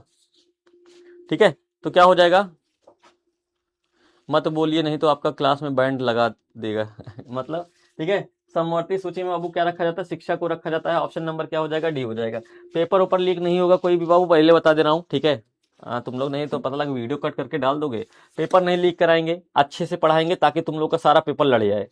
लेकिन मन मन में जानते रहना, बस मन मन में जानते रहना कि लीक होने वाला, लेकिन ऐसा बोलेंगे नहीं, ठीक है। ठीक है, तो इसका बताइएगा संविधान के अनुच्छेद में बाबू क्या हो जाएगा? क्या हो जाएगा? संविधान के अनुच्छेद 40 में दिया गया है क्या? स्थानीय स्वशासन, है ना। ग्राम पंचायत का गठन दिया गया है, ग्राम पंचायत का गठन। अगला प्रश्न है, कहां पर एकात्मक शासन व्यवस्था है? बताओ। अब देखो, एकात्मक शासन जो बच्चा कह रहा था, ठीक है, जो बच्चा अभी कह रहा था रॉयल, एक बच्चा कह रहा था कि सर भैया भारत में एकात्मक शासन व्यवस्था नहीं बाबू, भारत में एकात्मक शासन व्यवस्था नहीं है ऑस्ट्रेलिया में, है चीन में। चीन, ऑस्ट्रेलिया में क्या है? एकात्मक शासन व्यवस्था है। और कहां पर है? सऊदी अरब हो गया। स्थानीय स्वशासन को संविधान के किस अनुच्छेद में दर्जा दिया गया है? सेम टू सेम प्रश्न ही है ना। क्या हो जाएगा? अनुच्छेद 40 हो जाएगा, ऑप्शन नंबर सी हो जाएगा। अगला प्रश्न है कि हिंदी के अलावा अन्य कितनी भाषाओं को संविधान में अनुसूचित भाषा के रूप में मान्यता प्राप्त हुई है? देखो, ठीक है सुनो मेरी बात को, यहाँ पर कह रहा है कि हिंदी के अलावा, वैसे तो बाबू 22 भाषा है, लेकिन हिंदी के अलावा, जैसे अभी मैं यहाँ पर एक लोग और खड़े हो जाएं, मैं बोलूं कि यहाँ पर कितने लोग खड़े हैं, आप लोग बोलोगे 2 लोग, दीपक भैया के अलावा कितने लोग, तो बोलोगे 1 ना। वैसे ही हिंदी के अलावा बाबू यहाँ पर 21 भाषा होगी, लेकिन अगर टोटल पूछेगा तो कितना बताओगे? 22 बताओगे। इस चीज को याद रखिएगा, भूलना मत, क्वेश्चन को देखकर ही जवाब देना। मुद्रा, बैंकिंग, संचार जैसे मामले किस सूची के रखे जाते हैं? मुद्रा, बैंकिंग, संचार जैसे मामले किस सूची में रखे जाते हैं? तो आपका जवाब आ जाएगा क्या भी, बैंक से संबंधित नियम कौन बनाता है, संचार से संबंधित नियम कौन बनाता है? तो आपका जवाब आ जाएगा भैया संघ सूची, यानी कि ऑप्शन नंबर ए हो जाएगा। अगले प्रश्न पर चलेंगे, कह रहा है निम्न में से किसकी नियुक्ति राज्य सरकार करती है? राज्य सरकार किसकी नियुक्ति करती है? नहीं नहीं नहीं, कोई पेपर लीक नहीं होगा, पहले बता देना, बहुत मारेंगे। पेपर लीक क्या होता है? पढ़ाई करो, मैं अच्छे से पढ़ाया हूँ, जो पढ़ाऊंगा वही पेपर में आएगा, लेकिन पेपर लीक नहीं होगा। तो भैया कह रहा है राज्य सरकार किसकी नियुक्ति करती है? तो आप सभी को जवाब हो जाएगा इनमें सभी, है ना। इनमें महापौर की, यानी कि नगर निगम के प्रधान को महापौर कहते हैं, जो ग्राम पंचायत का प्रधान होता है उसे सरपंच कहते हैं, इन नगर आयुक्त, इन सभी की नियुक्ति राज्य सरकार करती है। अगला प्रश्न है, गठबंधन की सरकार बनाने की संभावना निम्न में से किस व्यवस्था में होती है? ठीक है, दीपक भैया की तरह, ठीक है, बोलो जल्दी से इस प्रश्न का जवाब। ठीक है, गठबंधन की सरकार बनाने की संभावना किस व्यवस्था में होती है?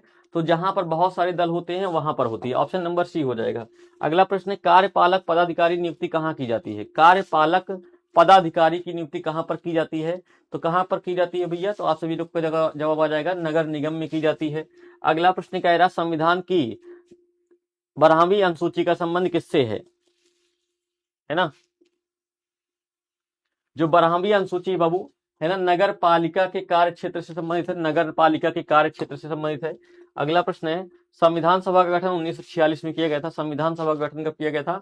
1946 में किया गया था। अगले प्रश्न पर चलेंगे, लोकतांत्रिक विकेंद्रीकरण का सुझाव किसने दिया था? है ना, पंचायती राज का सुझाव किसने दिया था, या फिर लोकतांत्रिक विकेंद्रीकरण का सुझाव किसने दिया था? बताओ। ठीक है, किसने दिया था भाई? तो बलवंत राय मेहता समिति ने बाबू, है ना। क्या बोलोगे दीपक भैया? बलवंत राय मेहता समिति ने, है ना। अगला प्रश्न है, कौन सा संशोधन द्वारा नगरीय स्वतंत्र, देखो भाई नगर से पूछ रहा, नगरीय, जब भी नगर शब्द लगेगा बाबू इसमें देखो कंफ्यूज मत होना। एक तो है स्थानीय स्वशासन, एक है ग्रामीण, यानी कि एक स्थानीय स्वशासन है, और एक है क्या, नगरीय। दीपक भैया पेपर सेटर, हाँ भाई, क्या नाम है? कुंतल, जो सोना बाबू करेगा। ठीक है, शाम को 5 बजे वाली क्लास में जरूर जुड़ना बाबू, ठीक है। तो क्या हो जाएगा? तो नगरीय की बात करेगा बाबू 74वां बोलेगा, लेकिन स्थानीय की बात करेगा तो 73वां बोलना। ये इसका जवाब हो जाएगा 74वां, यानी कि ऑप्शन नंबर क्या हो जाएगा? बी हो जाएगा। अगला प्रश्न होगा, समवर्ती सूची के विषय पर कानून बनाने का अधिकार किसे प्राप्त है? समवर्ती सूची के विषय पर कानून बनाने का अधिकार किसे प्राप्त होता है? राज्य को, संघ को, दोनों को, इनमें से कोई नहीं। तो जो समवर्ती सूची होती है बाबू, उस पर जो है कानून बनाने का अधिकार किसे प्राप्त होता है? तो राज्य और संघ दोनों बनाते हैं ना। समवर्ती सूची ऐसे विषय होते हैं जिस पर राज्य और केंद्र दोनों कानून मिलकर बनाते हैं। ऑप्शन नंबर सी हो जाएगा। इंग्लिश वाला शाम को क्लास लेकर आएंगे बाबू। आज मैं क्वेश्चंस को इंग्लिश में जरूर शामिल करूंगा, ठीक है। मैं क्वेश्चंस को, हर एक क्वेश्चंस को आज इंग्लिश में रखूंगा, भले ही ऑप्शन वही रहेगा। बात समझे? क्वेश्चंस को आज अंग्रेजी में लेकर आऊंगा। बताओ जल्दी से, सरपंच का निर्वाचन कौन करता है? तो सरपंच का निर्वाचन कौन करता है बाबू? तो आप लोग का जवाब हो जाएगा ग्राम सभा के सदस्य। एक चीज बताना चाहता हूं, आज कम से कम 2000 बच्चे क्लास में वेट कर लेना। 5 बजे जितने भी लोग हो, कम से कम आज पूरा का पूरा झारखंड का रिकॉर्ड तोड़ोगे, जहां पर दीपक भैया की क्लास में 2000 बच्चे वेट करेंगे। और आप लोग बाबू आज 5 बजे ही आ जाना, पहले बोल दे रहे हैं, ठीक है। अपने दीपक भैया पे अगर भरोसा करते हो थोड़ा सा भी, दीपक भैया की मेहनत पर भरोसा है, दीपक भैया के ऊपर भरोसा है, मैं आपका कोई टीचर नहीं हूं, मैं आपका बड़ा भाई हूं। तो आज बाबू कम से कम 2000 वेटिंग में आ जाना, ठीक है। आकर 5 बजे एकदम से खड़े हो जाना। क्लिप कट गया, नहीं काटना, नहीं मार देंगे, ठीक है। अगले प्रश्न पर चलेंगे। कह रहा है किस देश में संघात्मक शासन व्यवस्था नहीं है? संघात्मक शासन व्यवस्था कहां पर नहीं है बताओ? संघात्मक शासन व्यवस्था कहां पर नहीं है? तो आप सभी का जवाब हो जाएगा कहां पर भैया? भारत में। भारत में तो है। चीन में एकात्मक, देखो चीन में क्या है भैया? एकात्मक शासन है। भारत, बेल्जियम और स्विट्जरलैंड में बाबू क्या है? भारत, बेल्जियम और स्विट्जरलैंड में क्या है? संघात्मक व्यवस्था है। और चीन में एकात्मक शासन व्यवस्था है। किस देश में प्रत्यक्ष लोकतंत्र पाया जाता है बताओ? टीचर है कर, मैं कोई टीचर नहीं हूं, मैं आपका बड़ा भैया हूं, बस इतना याद रखना, समझे। मैं आपका कोई टीचर नहीं हूं बाबू, मैं आपका बड़ा भाई हूं। तो किस देश में प्रत्यक्ष लोकतंत्र है? प्रत्यक्ष है भैया स्विट्जरलैंड में। और भारत में क्या है? अप्रत्यक्ष है। अगला प्रश्न है, आपातकाल की घोषणा कौन करता है बताओ? आपातकाल की घोषणा भैया, मैप का वीडियो बहुत अच्छा लगा, thank you so much. Map का वीडियो बाबू सभी लोग देख लेना, बता दे रहा हूं। जितने भी लोग हो गए 10 मिनट का वीडियो नहीं देख पाओगे, डबल एक्स पे करो, 5-7 मिनट का वीडियो हो जाएगा, समझे। मैप का पूरा वीडियो देख लेना, इसी में से सारा क्वेश्चन लड़ेगा, इतना याद रखना, ठीक है। तो आपातकाल की घोषणा कौन करता है? राष्ट्रपति करता है। चिपको आंदोलन निम्नलिखित में से किससे संबंधित? अभी मैं आपको 30 वायरल क्वेश्चन भी दे रहा हूं, पता है, 30 वायरल क्वेश्चन दे रहा हूं, वीडियो अपलोड करा दूंगा, उसको भी देख लेना। 30 वायरल क्वेश्चन दूंगा, उसको भी वीडियो अपलोड कर दूंगा, वो भी देख कर ही जाना, ठीक है। तो बताओ चिपको आंदोलन किससे संबंधित है? तो चिपको आंदोलन बाबू किससे संबंधित है? तो आपका जवाब हो जाएगा पेड़ काटने के विरोध से, पेड़ काटने के विरोध से। अगले प्रश्न पर चलेंगे। निम्न में से कौन सा राष्ट्रीय राजनीतिक दल नहीं है? है ना, राष्ट्रीय राजनीतिक दल कौन सा नहीं है बताओ? राष्ट्रीय राजनीतिक दल कौन सा नहीं होगा? तो आपका जवाब हो जाएगा भैया समाजवादी पार्टी। राष्ट्रीय राजनीतिक दलों की संख्या कितनी है बाबू? 6 है। राष्ट्रीय राजनीतिक दलों की संख्या कितनी है? 6 है, इसको भी याद रखोगे। आगे का प्रश्न होगा, सूचना के अधिकार आंदोलन की शुरुआत कहां से हुई थी? सारे प्रश्न टकराएगा, इतना बता दे रहा हूं बाबू। सूचना के अधिकार आंदोलन की शुरुआत कहां से हुई थी? राजस्थान से हुई थी 2005 से। ऑप्शन नंबर क्या हो जाएगा? ए हो जाएगा। अगले प्रश्न पर चलेंगे। सूचना के अधिकार संबंधी कानून कब बना था? है ना, कानून कब बना था जल्दी से बताओ। तो भाई मैंने इसको गलती से बता दिया, पीछे वाले ही क्वेश्चन पर बता दिया था, तो आप लोग जल्दी से बताएंगे, है ना। दीपक भैया के पास पेपर आ गया, पागल हो क्या? नहीं आया पेपर, मेरे पास कुछ नहीं आया है। तुम लोग ऐसे बोलोगे तो फिर गड़बड़ हो जाएगा भाई। लेकिन यह है कि अपने स्कूल वगैरह में बता देना, अपने बच्चों, अपने साथियों को बता देना। आज कम से कम हर एक बालक 2 से 3 बच्चों को लेकर आएगा, जहां पर बोल देना आखिरी क्लास है दीपक भैया की। और सोचो बाबू, साल भर तुमको पढ़ाए ना, रियल में बता रहे हैं, कितना बुरा लगता है यार, सच बता रहे हैं। मतलब सोचो, साल भर हम लोगों ने आपको पढ़ाया और अब मतलब आप लोग हमसे पढ़ोगे नहीं। सच बता रहे हैं, बहुत बुरा लगता है। मतलब ये चेहरे पे, मतलब सोच के सच बता रहा हूं ना।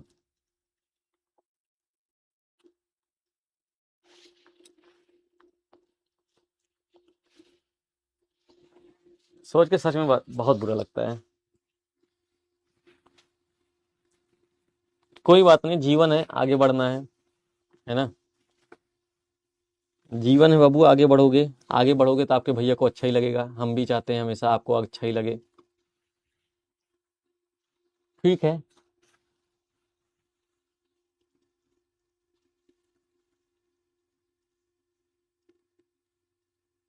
कितना जल्दी समय बीत जाता है, सच बता रहे हैं ना। सोचो समय कितना जल्दी बीत जाता है। चलो एग्जाम है, कोई नहीं, रोना नहीं है, ठीक है, रोना नहीं है भाई, ठीक है। क्या हो जाएगा क्या हो जाएगा बाबू? ठीक है, पानी की कीमत में वृद्धि हो गया था ना, पानी की निजीकरण कर दिया गया था, पानी की कीमत में वृद्धि हो गया था। अगला प्रश्न क्या कह रहा है? श्रीलंका कब आजाद हुआ था? नहीं रोना है, नहीं रोना है, नहीं रोना है। चलो दीपक भैया तो रोगे क्या? हाँ, नहीं रोना है। हमेशा आपके आप कहते हो ना दीपक भैया आप हंसते हुए अच्छे लगते हो, देखो तो आप भी हमें हंसते हुए अच्छे लगते हो। एक बार सभी लोग स्माइल करेंगे, चलो भाई सभी लोग एक बार स्माइल करेंगे। लेकिन आज की क्लास में बाबू जुड़ जाना, ठीक है, आज की क्लास में जुड़ जाना, ठीक है। श्रीलंका कब आजाद हुआ था? 1948 में आजाद हुआ था, ठीक है। श्रीलंका कब आजाद हुआ था? आज आखिरी क्लास होगी हमारी शाम को 5 बजे, हो सकता है बाबू, तो आप सभी लोग प्लीज प्लीज प्लीज मैं रिक्वेस्ट करता हूँ आप सभी से, सभी लोग बाबू आना जरूर, ठीक है। शाम को 5 बजे वाली क्लास में जरूर आइएगा, आज शाम को 5 बजे, है ना। अगला प्रश्न क्या कह रहा है? राजनीतिक दल का आशय क्या होता है? राजनीतिक दलों का आशय क्या होता है बाबू? तो राजनीतिक दल का क्या आशय होता है? तो आप सभी का जवाब आ जाएगा क्या? तो भैया व्यक्तियों के समूह को ही क्या कहते हैं? राजनीतिक दल कहते हैं। व्यक्तियों के समूह, किसको बाबू? और व्यक्तियों के समूह को क्या कहते हैं? राजनीतिक दल कहते हैं। हाँ देखो अभी सभी लोग हंस रहे हैं, क्या बात है, ऐसे ही हंसते रहा करो, है ना। कहते हैं हंसते हंसते कट जाए रस्ते, जिंदगी यूं ही चलती रहे, खुशी मिले या गम बदलेंगे ना हम, दुनिया चाहे बदलती रहे। तो दीपक भैया आपके नहीं बदलेंगे, इसीलिए आपको बता दिए हैं, ठीक है। अगला प्रश्न है कि निम्नलिखित में से कौन सा प्रमुख उद्देश्य प्रायः सभी राजनीतिक दलों का होता है? क्या होता है भाई? सभी राजनीतिक दलों का जो प्रमुख उद्देश्य होता है बाबू क्या होता है? तो सभी राजनीतिक दलों का एक उद्देश्य होता है क्या? चुनाव लड़ना, है ना। ऑप्शन नंबर क्या हो जाएगा? सी हो जाएगा। अगला प्रश्न होता है राजनीतिक दलों की नींव सबसे पहले किस देश में पड़ती है? वाह सर बहुत अच्छे, मिस यू सो मच भैया, miss you miss you miss you. अभी शाम को क्लास में मिस यू करना, लेकिन अभी पहले पढ़ लो, है ना। चलो भाई बताओ। तो क्या हो जाएगा? राजनीतिक दलों की नींव बाबू कहां पर हो जाएगी? ब्रिटेन में। ऑप्शन नंबर क्या हो जाएगा? ए हो जाएगा। ऑप्शन नंबर ए हो जाएगा। अगला प्रश्न है कि निम्नलिखित में से किसे लोकतंत्र का प्राण कहा जाता है? लोकतंत्र का प्राण किसे कहा जाता है? भैया मैप का वीडियो कब मिलेगा? मैप वाला वीडियो सेक्शन में पड़ा हुआ है भाई, वीडियो सेक्शन में पड़ा हुआ है। 20,000 से ज्यादा लोगों ने देख लिया, तुम नहीं देखे अभी तक? हाँ 20,000 क्या 25,000 कह रहा हूँ, 25,000 बच्चों ने देख लिया उसे, ठीक है। तो निम्नलिखित में से लोकतंत्र का प्राण किसे कहते हैं? राजनीतिक दल को। राजनीतिक दल को क्या कहा जाता है? लोकतंत्र का प्राण कहा जाता है। Option number D. अगला है निम्नलिखित में से कौन सा कार्य राजनीतिक दल का नहीं करता है? अच्छा हाँ तुम लोग बाबू पता है, तुम लोग पढ़ लोगे ना भले ही, लेकिन 20 तारीख को भी तुम लोग आना। जब मैं बिहार बोर्ड का एग्जाम करवाऊंगा ना, तब भी तुम लोग आना, मिलना मुझसे। हाँ जब कभी कभी बिहार बोर्ड में पढ़ाने आएंगे ना, तो साथ पहले तुम लोग अपना एग्जाम दे लो अच्छे से, है ना। 8-9 तारीख तक तुम्हारा एग्जाम है, दे लो। लेकिन जब हम बिहार बोर्ड में कभी पढ़ाने आएंगे ना, तो आना, कहना कि भैया हम झारखंड से आए हैं, बोलना, मुझे बहुत अच्छा लगेगा। अगर तुम लोग आओगे झारखंड वालों ना, तो मुझे रियल में बहुत अच्छा लगेगा, ठीक है। तो कौन सा कार्य नहीं करता है बाबू? तो क्या करता है? अफसरों की बहाली से संबंधित, अफसरों की बहाली संबंधी कार्य नहीं करता है। अगला प्रश्न है कि किस देश में बहुदलीय व्यवस्था नहीं है? किस देश में बहुदलीय व्यवस्था नहीं है? जल्दी से बताना, ठीक है। बहुदलीय व्यवस्था पाकिस्तान, भारत, बांग्लादेश, ब्रिटेन। तो ब्रिटेन में केवल और केवल बाबू 2 दल है, ये दो बहुदलीय व्यवस्था वाला देश नहीं है, यहाँ पर 2 ही दल हैं। Option number D. अगला प्रश्न है गठबंधन की सरकार बनाने की संभावना किस प्रकार की दलीय व्यवस्था में होती है? गठबंधन की सरकार की व्यवस्था बाबू किस प्रकार की दलीय व्यवस्था में होती है? ठीक है, तो आप सभी का जवाब क्या हो जाएगा? एक दलीय, द्विदलीय, बहुदलीय। तो गठबंधन की सरकार कहां पर बनती है? तो आपका जवाब आ जाएगा बहुदलीय व्यवस्था में बाबू। ऑप्शन नंबर क्या हो जाएगा? सी हो जाएगा। अगला प्रश्न है राजनीतिक दलों को मान्यता और उसका चुनाव चिन्ह किसके द्वारा दिया जाता है?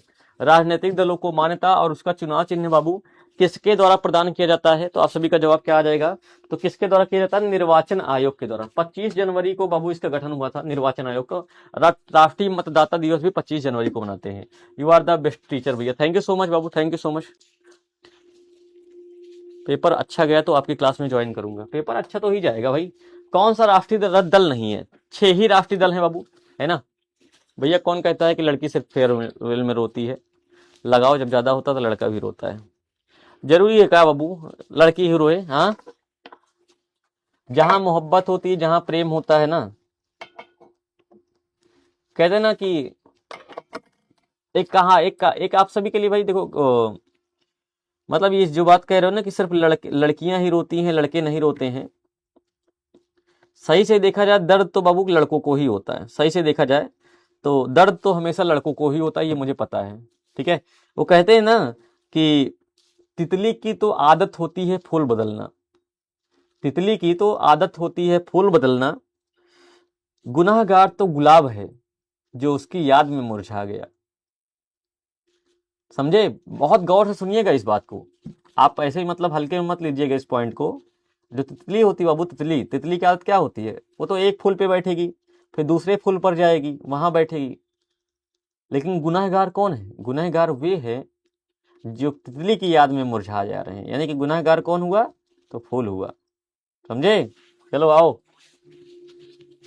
ठीक है, राष्ट्रीय दल कौन सा नहीं है बाबू, तो लोक जनशक्ति पार्टी। राष्ट्रीय दलों की संख्या कितनी है, 6 है, बार बार बता रहे हैं, इस चीज को भी याद रखना। अगला है, गठबंधन सरकार की पकड़ प्रशासन पर कैसी होती है। गठबंधन सरकार की पकड़ प्रशासन पर कैसी होती है, तो आपका जवाब आ जाएगा कैसी होती है बाबू, तो ढीली होती है ना। गठबंधन सरकार की पकड़ प्रशासन पर कैसी होती है, ढीली होती है, ऑप्शन नंबर बी। अगला प्रश्न है, निम्नलिखित में से किसे विशेष राज्य का दर्जा प्राप्त है। ऐसा कौन सा राज्य है जिसे विशेष राज्य का दर्जा प्राप्त है, जल्दी से बताओ। तो विशेष राज्य का दर्जा किसे प्राप्त है, बिहार, जम्मू कश्मीर, आंध्र प्रदेश, गुजरात। तो आप सभी का जवाब आ जाएगा जम्मू कश्मीर को, है ना। पहले प्राप्त था, अब नहीं है, पहले था लेकिन अभी भी चेंज नहीं हुआ है। कौन सी स्थिति लोकतंत्र की सफलता के लिए सबसे आवश्यक है, लोकतंत्र की सफलता के लिए सबसे आवश्यक है। टॉपर बनकर आपसे मिलूंगा, कम से कम भैया आपकी बातें सुनकर मेरे आंसू आ गया। पीयूष शर्मा, नहीं भाई कोई रोइए मत, है ना। शायरी मत मारिए। कहते ना, आपके लिए एक लाइन है बाबू, यूं तो अकेला ही अक्सर गिर के संभल सकता हूं मैं, तुम जो पकड़ लो हाथ मेरा दुनिया बदल सकता हूं मैं। ठीक है, तो भाई लोकतंत्र की सफलता के लिए सबसे क्या है भैया जरूरी है, क्या कह रहा, बाधा है ना। सफलता के लिए क्या जरूरी है, तो मजबूत जनमत। ऑप्शन नंबर क्या हो जाएगा, ए हो जाएगा। अगले प्रश्न पर चलेंगे, मतदाता होने की न्यूनतम आयु क्या है भारत में। भारत में मतदाता होने की न्यूनतम आयु क्या होगी, तो आप सभी का जवाब आ जाएगा भैया 18 वर्ष। मतदाता होने की न्यूनतम आयु क्या है, 18 वर्ष है। अगला प्रश्न है, भारतीय संविधान के अनुच्छेद 19 में देश के सभी नागरिकों को कौन सा मूल अधिकार दिया गया है। देश के सभी नागरिकों को कौन सा मूल अधिकार दिया गया है ना। ठीक है, तो क्या हो जाएगा, ठीक है, क्या हो जाएगा, तो स्वतंत्रता का अधिकार। क्या बोलोगे, स्वतंत्रता का अधिकार दिया गया है ना। अगला प्रश्न है, लोकतंत्र की उपलब्धियों में सबसे अधिक सहायक कौन सा है, लोकतंत्र की, ठीक है, लोकतंत्र की सफलता में कह रहा सबसे अधिक सहायक क्या है बाबू, तो आप सभी क्या बोलोगे, विकास, है ना, विकास, डेवलपमेंट। ऑप्शन नंबर क्या हो जाएगा, डी हो जाएगा। अगला प्रश्न है कि लोकतंत्र की सफलता निर्भर करती है किस पे भैया, तो नागरिकों की विवेकपूर्ण सहभागिता पर, है ना। अगला प्रश्न है, 15वीं लोकसभा चुनाव से पहले लोकतंत्र में महिलाओं की भागीदारी कितने प्रतिशत थी। सर मेरा नाम नहीं लेते हैं, क्या नाम है भाई, महतो, बोलो।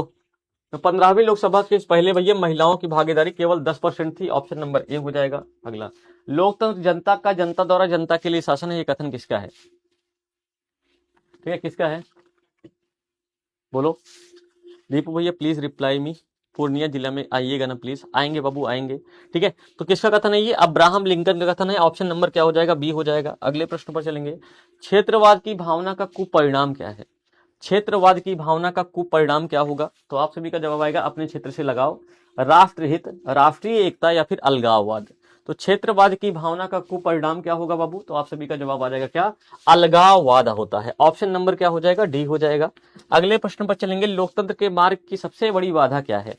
लोकतंत्र के मार्ग की सबसे बड़ी बाधा क्या होगी, तो होगा लोकतंत्र में आस्था, अशिक्षा, सामाजिक समानता या फिर राजनीतिक जागृति। क्या हो जाएगा, लोकतंत्र के मार्ग की सबसे बड़ी बाधा क्या होगी बाबू, तो अशिक्षा। अगर जहां पर लोग पढ़े लिखे नहीं होते ना, वहां पर बाधा आती है। यानी कि ऑप्शन नंबर क्या हो जाएगा, सर शाम को क्लास होगा, हाँ भाई शाम को 5 बजे क्लास होगा, इस चीज को याद रखोगे भाई, इस चीज को याद रखिएगा। अगला प्रश्न क्या कह रहा है, दुनिया के कितने हिस्सों में अभी भी लोकतांत्रिक शासन व्यवस्था नहीं है ना। कितने हिस्सों में अभी भी नहीं है, तो आप सभी लोग जो बोलना है ना। 2/3 हिस्सों में पहुंच चुका है लोकतंत्र, है ना। लगभग 100 देशों में पहुंच चुका है ना। 200 देशों में से तो आधे देश में बाबू क्या है, आधे देश में तो है, आधे देश में नहीं है अभी, है ना। अगले प्रश्न पर चलेंगे, भारतीय लोकतंत्र के कितने अंग हैं, भारतीय लोकतंत्र के कितने अंग हैं, तो भारतीय लोकतंत्र के अंग कितने हैं बाबू, तो आप सभी का जवाब आ जाएगा कितना, तो भैया 3 होते हैं। ऑप्शन नंबर क्या हो जाएगा, सी, बी हो जाएगा। अगला प्रश्न है कि कौन लोकतांत्रिक अंग है, मतलब किस देश में लोकतांत्रिक व्यवस्था है, किस देश में लोकतांत्रिक व्यवस्था है, तो आपका जवाब आएगा ब्रिटेन, भारत, अमेरिका, सभी। तो इनमें से क्या हो जाएगा, लोकतांत्रिक व्यवस्था इनमें सभी से। ऑप्शन नंबर क्या हो जाएगा, डी हो जाएगा। अगला प्रश्न है, भारत में सर्वोच्च न्यायालय के मुख्य न्यायाधीश की नियुक्ति कौन करता है। सर्वोच्च न्यायालय के मुख्य न्यायाधीश की नियुक्ति कौन करता है, ठीक है, सर्वोच्च न्यायालय के मुख्य न्यायाधीश की नियुक्ति कौन करता है, तो आप सभी का जवाब आ जाएगा राष्ट्रपति करता है। ऑप्शन नंबर क्या हो जाएगा, बी हो जाएगा। अगले प्रश्न पर चलेंगे, भारत में किस तरीके की लोकतंत्र की व्यवस्था की गई है? तो भारत में किस तरीके की लोकतंत्र की व्यवस्था की गई है? तो ऑप्शन नंबर हो जाएगा अप्रत्यक्ष, है ना, इनडायरेक्ट। अगला प्रश्न है, इनमें से राज्य की विशेषता क्या नहीं है? देखो भाई, एक चीज कहना चाहता हूँ, भैया कितनी देर क्लास चलेगी? आधे घंटे और कर लो बाबू, आधे घंटे में क्लास खत्म कर देंगे, ठीक है? आधे घंटे और कर लो, या फिर आप लोग कहोगे तो मैं 1 घंटे भी ले लूंगा, ऐसा कुछ नहीं, आपके ऊपर है। अब देखो भाई, अगला है, इनमें से किसे प्राथमिक क्षेत्र कहा जाता है? जल्दी से बताओ, प्राथमिक क्षेत्र किसे कहा जाता है? दीपू, दीपू भैया, डेंजर भैया, चलो भाई, क्या हो जाएगा? कृषि क्षेत्र हो जाएगा। ऑप्शन नंबर क्या हो जाएगा? ए हो जाएगा। अगले प्रश्न पर चलेंगे, इनमें से किस देश में मिश्रित अर्थव्यवस्था? जल्दी से बताओ, मिश्रित अर्थव्यवस्था किस देश में है? तो मिश्रित अर्थव्यवस्था किस देश में है? तो आप सभी का जवाब आ जाएगा भारत में। ऑप्शन नंबर क्या हो जाएगा? सी हो जाएगा। अगले प्रश्न पर चलेंगे, योजना आयोग का गठन कब किया गया था? बताओ, योजना आयोग का गठन कब किया गया था? योजना आयोग का गठन कब किया गया था? तो आप सभी का जवाब आ जाएगा 15 मार्च 1950 को योजना आयोग का गठन किया गया था। ऑप्शन नंबर क्या हो जाएगा? ए हो जाएगा। अगला प्रश्न क्या कह रहा है, जिस देश का राष्ट्रीय आय अधिक होता है वह देश क्या कहलाता है? सब्जेक्टिव की तरफ चलें, एक बार जल्दी से बोलो, सब्जेक्टिव की तरफ चलें तो क्या कहलाता है? विकसित कहलाता है। सब्जेक्टिव की तरफ चले, है ना। अगला प्रश्न है, इनमें से पिछड़ा राज्य किसे कहा जाता है? पिछड़ा राज्य किसे कहा जाता है? तो भैया जो सबसे प्रति व्यक्ति आय जिसकी कम होती है उसे पिछड़ा राज्य कहते हैं। सी ऑप्शन, है ना। जल्दी से बोलो, सब्जेक्टिव कराएं या फिर ऑब्जेक्टिव अभी और करवाएं? बोलो मुझे पहले, कमेंट करो, कमेंट करो एक बार, सब्जेक्टिव करवाएं या फिर ऑब्जेक्टिव अभी अब करवा दें। चलो अगला प्रश्न क्या कह रहा है? अगला, शेयर बाजार की नियामक संस्था कौन सी? शेयर बाजार पर कंट्रोल करने वाली संस्था कौन सी होती है? तो शेयर बाजार पर बाबू क्या होता है? कंट्रोल करने वाली संस्था होती है SEBI, sales and investment bank of India बाबू, है ना। ऑप्शन नंबर क्या हो जाएगा? बी हो जाएगा। भारत में किस राज्य की प्रति व्यक्ति आय सबसे कम है? सबसे कम, हाँ सब्जेक्टिव चलते हैं, रुक जाओ बाबू थोड़ी देर, 10 मिनट और रुक जाओ बस, है ना। 5 मिनट और रुक जाओ, 5 मिनट में सारे सब्जेक्टिव जल्दी जल्दी करके 5 मिनट के बाद हम लोग चलते हैं उधर ना। 5 मिनट और रुक जाओ बस। तो बिहार में किस राज्य की प्रति व्यक्ति आय सबसे कम है? भारत में। तो बिहार की सबसे कम है, भारत में सबसे कम किसकी है? बिहार की। अगला है, नीति आयोग की स्थापना कब हुई थी? देखो नीति आयोग में बाबू, नीति आयोग में, योजना आयोग में कंफ्यूज मत होना। बहुत सारे बच्चे ऑप्शन देखने के बाद 1950 लगा देते हैं, पता है, जबकि यहाँ पूछा क्या है? नीति आयोग पूछा है ना। नीति आयोग पूछा है तो क्या बोलोगे? जनवरी 2015 में, यानी कि ऑप्शन नंबर क्या हो जाएगा? सी हो जाएगा। अगला प्रश्न है कि मिश्रित अर्थव्यवस्था का देश कौन सा है? मिश्रित अर्थव्यवस्था का देश कौन सा होगा? भारत, हंगरी, चीन या फिर अमेरिका? तो आप सभी का जवाब आ जाएगा मिश्रित अर्थव्यवस्था का देश होगा हमारा भारत, यानी कि ऑप्शन नंबर क्या हो जाएगा? ए हो जाएगा। अगला प्रश्न है, योजना आयोग के सदस्यों की संख्या कितनी होती है? योजना आयोग के सदस्यों की संख्या कितनी होती है? तो आप सभी का जवाब आएगा 7, 8, 9 या फिर 10। तो आप सभी लोग देखो भाई, 7 सदस्य होते हैं बाबू इसके। कितने सदस्य होते हैं? 7 इसके सदस्य होते हैं। कितने? 7 सदस्य होते हैं, इसको याद रखोगे। अगला प्रश्न है, जीवन, बिहार में जीवन यापन का मुख्य साधन, चाहे बिहार की बात करेगा चाहे बाहर की बात करेगा, दोनों की बात एक ही हो जाएगी, है ना। अगला, भारत के पड़ोसी देशों में सबसे ज्यादा किस देश का प्रति व्यक्ति अधिक है? कहने का मतलब पड़ोसी देश जो है, भारत के जो पड़ोसी देश हैं बाबू, वहां पर किस देश का प्रति व्यक्ति आय सबसे अधिक है? हमारे भारत के पड़ोसी देश में भारत से भी आगे प्रति व्यक्ति आय किसकी है? तो आपका जवाब क्या आ जाएगा? श्रीलंका। जितने भी लोग श्रीलंका बोलना बाबू वो सब सही हो, है ना। अगला प्रश्न क्या कह रहा है, योजना आयोग के पदेन अध्यक्ष कौन होता है? योजना आयोग का अध्यक्ष कौन होता है? बताओ भाई, योजना आयोग का अध्यक्ष कौन होता है? पदेन अध्यक्ष कौन होता है? तो आप सभी का जवाब आ जाएगा, योजना आयोग का पदेन अध्यक्ष होता है प्रधानमंत्री। ऑप्शन नंबर क्या हो जाएगा? ए हो जाएगा। अगला प्रश्न है, भारत की आर्थिक व्यवस्था किस प्रकार की है? बताओ, भारत की आर्थिक व्यवस्था किस प्रकार की है? क्या हो जाएगा? समाजवादी, पूंजीवादी, मिश्रित, इनमें से कोई नहीं। तो आप सभी का जवाब क्या आ जाएगा? है ना, ठीक है, स्टोरी मेंशन की हो, मिश्रित। हाँ, तो सभी लोग स्टोरी मेंशन कर देना, जितने भी लोग मेरे साथी हो, मेरे भैया हो। दीपक सर PW इंस्टा आईडी पे सर्च करके आज मुझे मेंशन कर देना एक बार, ठीक है। चलो आओ चलते हैं, मिश्रित अर्थव्यवस्था है। अगले प्रश्न पर चलेंगे, कह रहा है इनमें से कौन से देश में समाजवादी अर्थव्यवस्था है? चलो मिश्रित वाला बता दिया, अब समाजवादी वाली बताओ, समाजवादी अर्थव्यवस्था किस देश में है? तो समाजवादी अर्थव्यवस्था भी किस देश में होगी? तो आप सभी का जवाब आ जाएगा बाबू, कहां पर? रूस में होगी। ऑप्शन नंबर क्या हो जाएगा? बी हो जाएगा। अगले प्रश्न पर चलेंगे, सम्यक विकास की प्रक्रिया का संबंध किससे है? सम्यक विकास की प्रक्रिया का संबंध किससे है? ठीक है, एक बार बाबू आप सभी को ना मैंने क्या पढ़ाया है, भारत में राष्ट्रवाद और यूरोप में राष्ट्रवाद, 2 चैप्टर मैंने माइंड मैप से पढ़ाया है। 10-10 मिनट की वीडियो है, माइंड मैप वाली वीडियो XX पे करके देख लेना एक बार, 5-5 मिनट की वीडियो है बस, ठीक है। दोनों के दोनों चैप्टर को वीडियो सेक्शन में डाल रखा है। एक भारत में राष्ट्रवाद माइंड मैप से है, एक यूरोप में राष्ट्रवाद माइंड मैप से है। तो आप सभी लोग ये दोनों क्लास को बाबू करके जाना, ठीक है। बात समझ में आई आप सभी को? तो क्या हो जाएगा, सम्यक विकास का संबंध किससे है? सभी वर्ग से है। सम्यक विकास का संबंध किससे है? सभी वर्ग से है। ऑप्शन नंबर क्या हो जाएगा? सी हो जाएगा, ठीक है। अब गरीबी कैंसर रोग की तरह है, किसने कहा था? गरीबी बाबू कैंसर रोग की तरह है, किसका कथन था? बताओ सर। आपकी इंस्टा आईडी क्या है? दीपक सर PW, केवल इतना लिखना है, दीपक सर PW, आपको इंस्टा आईडी मिल जाएगी। ठीक, गरीबी कैंसर रोग की तरह है तो किसने कहा था? अर्थशास्त्री कुजनेट्स ने कहा था। ऑप्शन नंबर क्या हो जाएगा? ए हो जाएगा। अगला प्रश्न है, किस क्षेत्र को द्वितीय क्षेत्र भी कहा जाता है? किस क्षेत्र को द्वितीय क्षेत्र भी कहा जाता है? हाँ, इंस्टा आईडी बताए तो बाबू कितनी बार पूछते हो? 10 सेकंड पीछे कर लो, फिर बोल दूंगा, लेकिन तुम चाह रहे हो बार बार बोलूं दीपक सर PW, दीपक सर PW। भाई दीपक सर मेरा नाम है, PW मेरी पहचान है, बस। ठीक है, तो द्वितीय क्षेत्र किसे कहते हैं? उद्योग को कहते हैं। ऑप्शन नंबर क्या हो जाएगा? सी हो जाएगा। अगले प्रश्न पर चलेंगे, 11वीं पंचवर्षीय योजना की अवधि क्या है? बताओ। देखो 12वीं पंचवर्षीय योजना 2012 में आई थी, 12 से 17, लेकिन 11वीं की पूछ रहा है तो 11वीं बाबा 5 वर्ष पहले। तो देखो ट्रिक है, इसकी ट्रिक है। देखो 12वीं आपसे भी पूछेगा, 12वीं पंचवर्षीय योजना क्या है? 12वीं पंचवर्षीय योजना पूछेगा क्या? 12वीं पूछेगा, ठीक है, 12वीं पंचवर्षीय योजना पूछेगा। 12वीं से क्या लोगे? 2012 लोगे। देखो 2012 से 5 वर्ष का मतलब 2017 तक, है ना। अब यहाँ पर इससे पहले पूछा 11वीं, तो भाई 11वीं पूछा तो 5 वर्ष पहले चले जाओ, तो 2007 ले लो। 12 से 7, 7 से 2012 हो गया, है ना। तो ये हो जाएगा आप सभी का ऑप्शन नंबर डी। एक चीज और पूछेगा आप सभी से, पहली पंचवर्षीय योजना कब लागू की गई थी? तो पहली पंचवर्षीय योजना, जल्दी से कमेंट करो, पहली पंचवर्षीय योजना बाबू 1951 में, 1951 से लेकर 1956 तक पहली पंचवर्षीय योजना थी। अगला प्रश्न है, किस क्षेत्र को तृतीय क्षेत्र कहते हैं? है ना, कल बाबू आरसीबी मैच जीत गई, है ना। महिलाओं का जो है आरसीबी का जो WPL होता है, WPL में आरसीबी मैच भी जीती, और पूरे के पूरे आरसीबियन समूह में क्या है? खुशी का माहौल है। और कहते हैं लॉयल्टी अगर चेक करनी है किसी की तो आरसीबी फैन बनो, है ना। तो मैंने इस चीज को देखा कि जितने भी आरसीबियन थे भाई, जितने भी आरसीबी ग्रुप वाले थे, सब ने स्टेटस लगाया, यानी कि विराट कोहली ने भी बाबू उसको फॉलो किया। विराट कोहली ने क्या किया था? ये अपने इंस्टाग्राम पर मेंशन किया कि आरसीबी जीत चुकी है। तो बहुत दिनों से आरसीबी के जीतने का सभी लोगों को एक ख्वाब था, और अब भाई लगातार 2 बार जीत गए हैं, तो ऐसा लगता है कि ख्वाब लगातार 2 बार पूरा होता है तो और भी खुशी मिलती है। तो टैग कर देना आज इस वीडियो को, सबसे ज्यादा सभी लोग बाबू कट करके टैग करिएगा आरसीबी फैन के पास में, ठीक है। चलो देखो क्या हो जाएगा, तृतीय क्षेत्र किसे कहा जाता है? तो सेवा क्षेत्र को क्या कहते हैं? तृतीय क्षेत्र कहते हैं। ऑप्शन नंबर क्या हो जाएगा? ए हो जाएगा। अगले प्रश्न पर चलेंगे, एक अर्थव्यवस्था का सृजन किससे होता है? प्राकृतिक संसाधनों से, भौतिक संसाधनों से, मानवीय से, इनमें सभी। तो क्या हो जाएगा? हम आपको बहुत याद करेंगे, आप जैसा टीचर कभी नहीं मिलेगा भाई। मिस यू टू सभी को। Option number D. अगला है, राष्ट्रीय विकास परिषद का गठन कब हुआ था?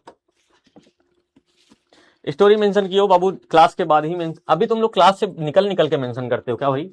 6 अगस्त 1952 को किस अर्थव्यवस्था में उत्पादन के साधनों पर किसी व्यक्ति या निजी संस्था का अधिकार रहता है?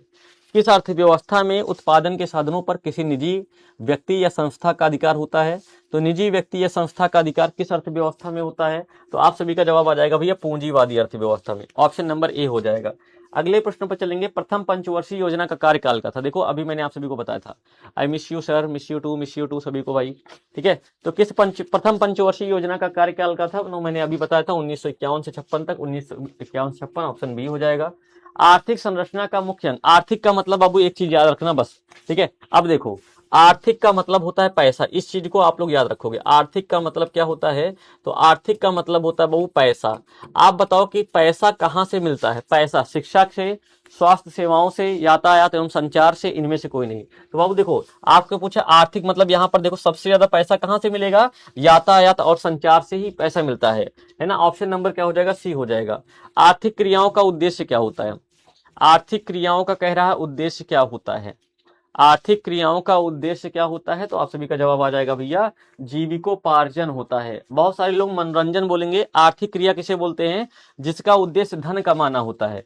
बाबू जितने भी लोग मनोरंजन बोल रहे हो, ये ए और बी दोनों गलत हो जाएगा, ठीक है। आर्थिक क्रियाओं का उद्देश्य क्या होता है? पैसा कमाना। ऑप्शन नंबर ए ही सही होगा इसका।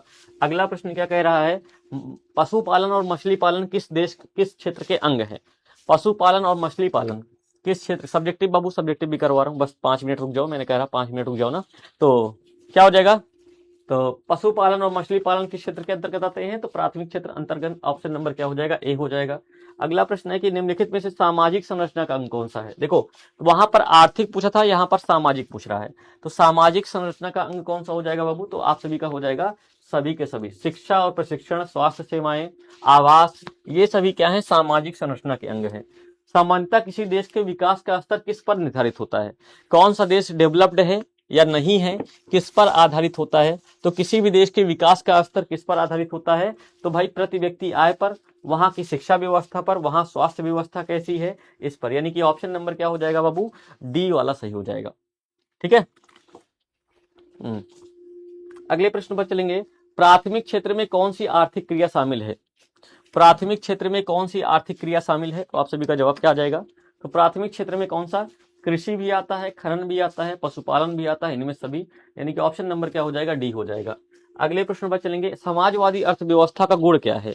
एक समाजवादी, बाबू आज देखो, आज मैं आपको 2 वीडियो उपलब्ध करा रहा हूं। एक में 5 नंबर वाला क्वेश्चन होगा, वो वाला वीडियो आपको जाएगा, और एक में मैं 30 क्वेश्चन कराऊंगा, वो वीडियो। 2 वीडियो आप लोगों को 10-10 मिनट की दूंगा, वो दोनों वीडियो देखकर ही जाना। समझ में आई बात? चलो, तो क्या हो जाएगा? समाजवादी अर्थव्यवस्था का जो होता है, क्या होता है? सामाजिक कल्याण होता है। समाजवादी अर्थव्यवस्था का गुण क्या होता है? सामाजिक कल्याण होता है। विकसित देशों की आय में वृद्धि के लिए किस पद का प्रयोग किया जाता है? जो विकसित देश होते हैं, है ना, ठीक है, ठीक है। क्या कह रहा है? विकसित देशों में भैया, विकसित देशों के लिए आर्थिक वृद्धि का प्रयोग करते हैं। विकासशील देशों के लिए भैया देखो, विकास, यहाँ विकसित एक देश होता है, विकसित एक होता है विकासशील। अगर विकासशील आएगा तो बाबू देखो यहाँ विकास लिखा हुआ है, तो इसी के आगे तो विकासशील देशों के लिए आर्थिक विकास। अगला प्रश्न है बिहार, क्या कह रहा है अगला प्रश्न? आर्थिक विकास की माप के लिए सबसे उपयुक्त सूचकांक क्या होता है?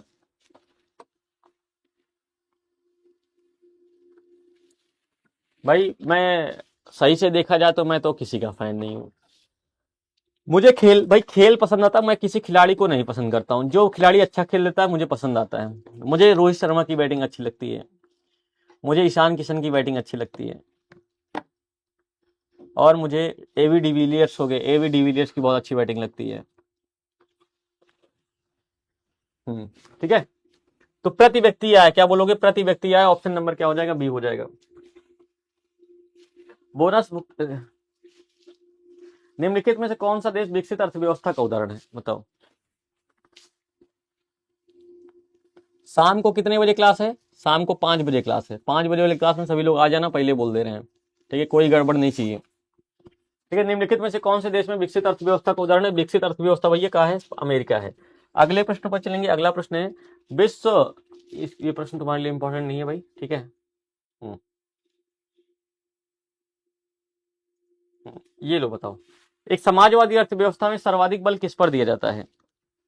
एक समाजवादी अर्थव्यवस्था में सर्वाधिक बल किस पर दिया जाता है? तो आप सभी को क्या हो जाएगा? क्या हो जाएगा? क्या हो जाएगा? लोक कल्याण पर। आपकी एनर्जी कह रहा है बच्चा डाउन लग रही है। भाई देखो, रात में 12 बजे तक, 1 बजे तक जग रहे हैं, ठीक है, 12-1 बजे तक जग रहे हैं, सुबह फिर से 7 बजे क्लास ले रहे हैं, तो भाई एनर्जी तो डाउन होगी, सीधी सी बात है। 5 बजे वाला क्लास 4 बजे कर दीजिए। नहीं बाबू, 4 बजे नहीं करेंगे, 5 बजे वाला क्लास 5 बजे ही होगा, और आपको आना है। आज 2000 बच्चे, मुझे जब तक वेटिंग नहीं आओगे तब तक दीपक भैया क्लास नहीं स्टार्ट करेंगे। कितने बच्चे? 2000। और मैं आप लोगों से 2000 लोगों को ही कह रहा हूं कि पहले आ जाना 5 बजे। जितनी जल्दी आ जाओगे बाबू, अगर तुम 5 बजने में 5 मिनट पहले आ जाओगे तो दीपक भैया तुरंत आ जाएंगे। जितना लेट करोगे उतना ही लेट होगा। एग्जाम है, आप इस चीज को समझिएगा। तो योजना आयोग के प्रथम अध्यक्ष कौन हो जाएंगे बाबू? पंडित जवाहरलाल नेहरू हो जाएंगे। ऑप्शन नंबर क्या हो जाएगा? सी हो जाएगा। अगला प्रश्न है आर्थिक आधारभूत संरचना का घटक कौन सा है? आर्थिक आधारभूत संरचना का घटक कौन सा होगा? तो आप सभी का जवाब क्या आ जाएगा? वित्त, शिक्षा, स्वास्थ्य, नागरिक सेवाएं। तो आर्थिक का मतलब होता है बाबू पैसा। देखो पैसा, और वित्त का मतलब क्या होता है? पैसा होता है। तो ये सभी क्या हो जाएगा? देखो ऑप्शन कितना आसान होता है, दीपक भैया से पढ़ोगे हर चीज एकदम आसान हो जाएगा। ठीक है। अगला प्रश्न है अर्थव्यवस्था के किस क्षेत्र से हरित क्रांति का संबंध है? अर्थव्यवस्था के किस क्षेत्र से हरित, एक बच्चा कह रहा है कि सर इतना हल्का हल्का क्वेश्चन बोर्ड में आएगा। अच्छा ये बताओ, तुम यूपीएससी की परीक्षा दे रहे हो? हाँ, तुम क्या यूपीएससी की परीक्षा दे रहे हो? क्या बात करते हो? अर्थव्यवस्था की हरित क्रांति बहु प्राथमिक क्षेत्र से संबंधित है। ऑप्शन नंबर ए हो जाएगा। अगला प्रश्न है कि ऑपरेशन फ्लड का संबंध किससे है? ऑपरेशन फ्लड का संबंध किससे है? तो आप सभी का ऑप्शन आ जाएगा डेयरी विकास से है। ऑप्शन नंबर बी हो जाएगा। अगला प्रश्न है ना, अगला प्रश्न क्या कह रहा है? प्रथम राष्ट्रीय मानव विकास रिपोर्ट किस प्रधानमंत्री के कार्यकाल में आई गई?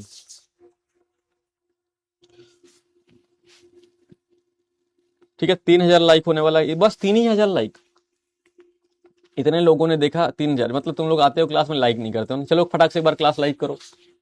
ठीक है, तो भैया 2002 में अटल बिहारी वाजपेयी जी के समय में क्या हुआ था, राष्ट्रीय मानव विकास रिपोर्ट प्रकाशित की दिए थे।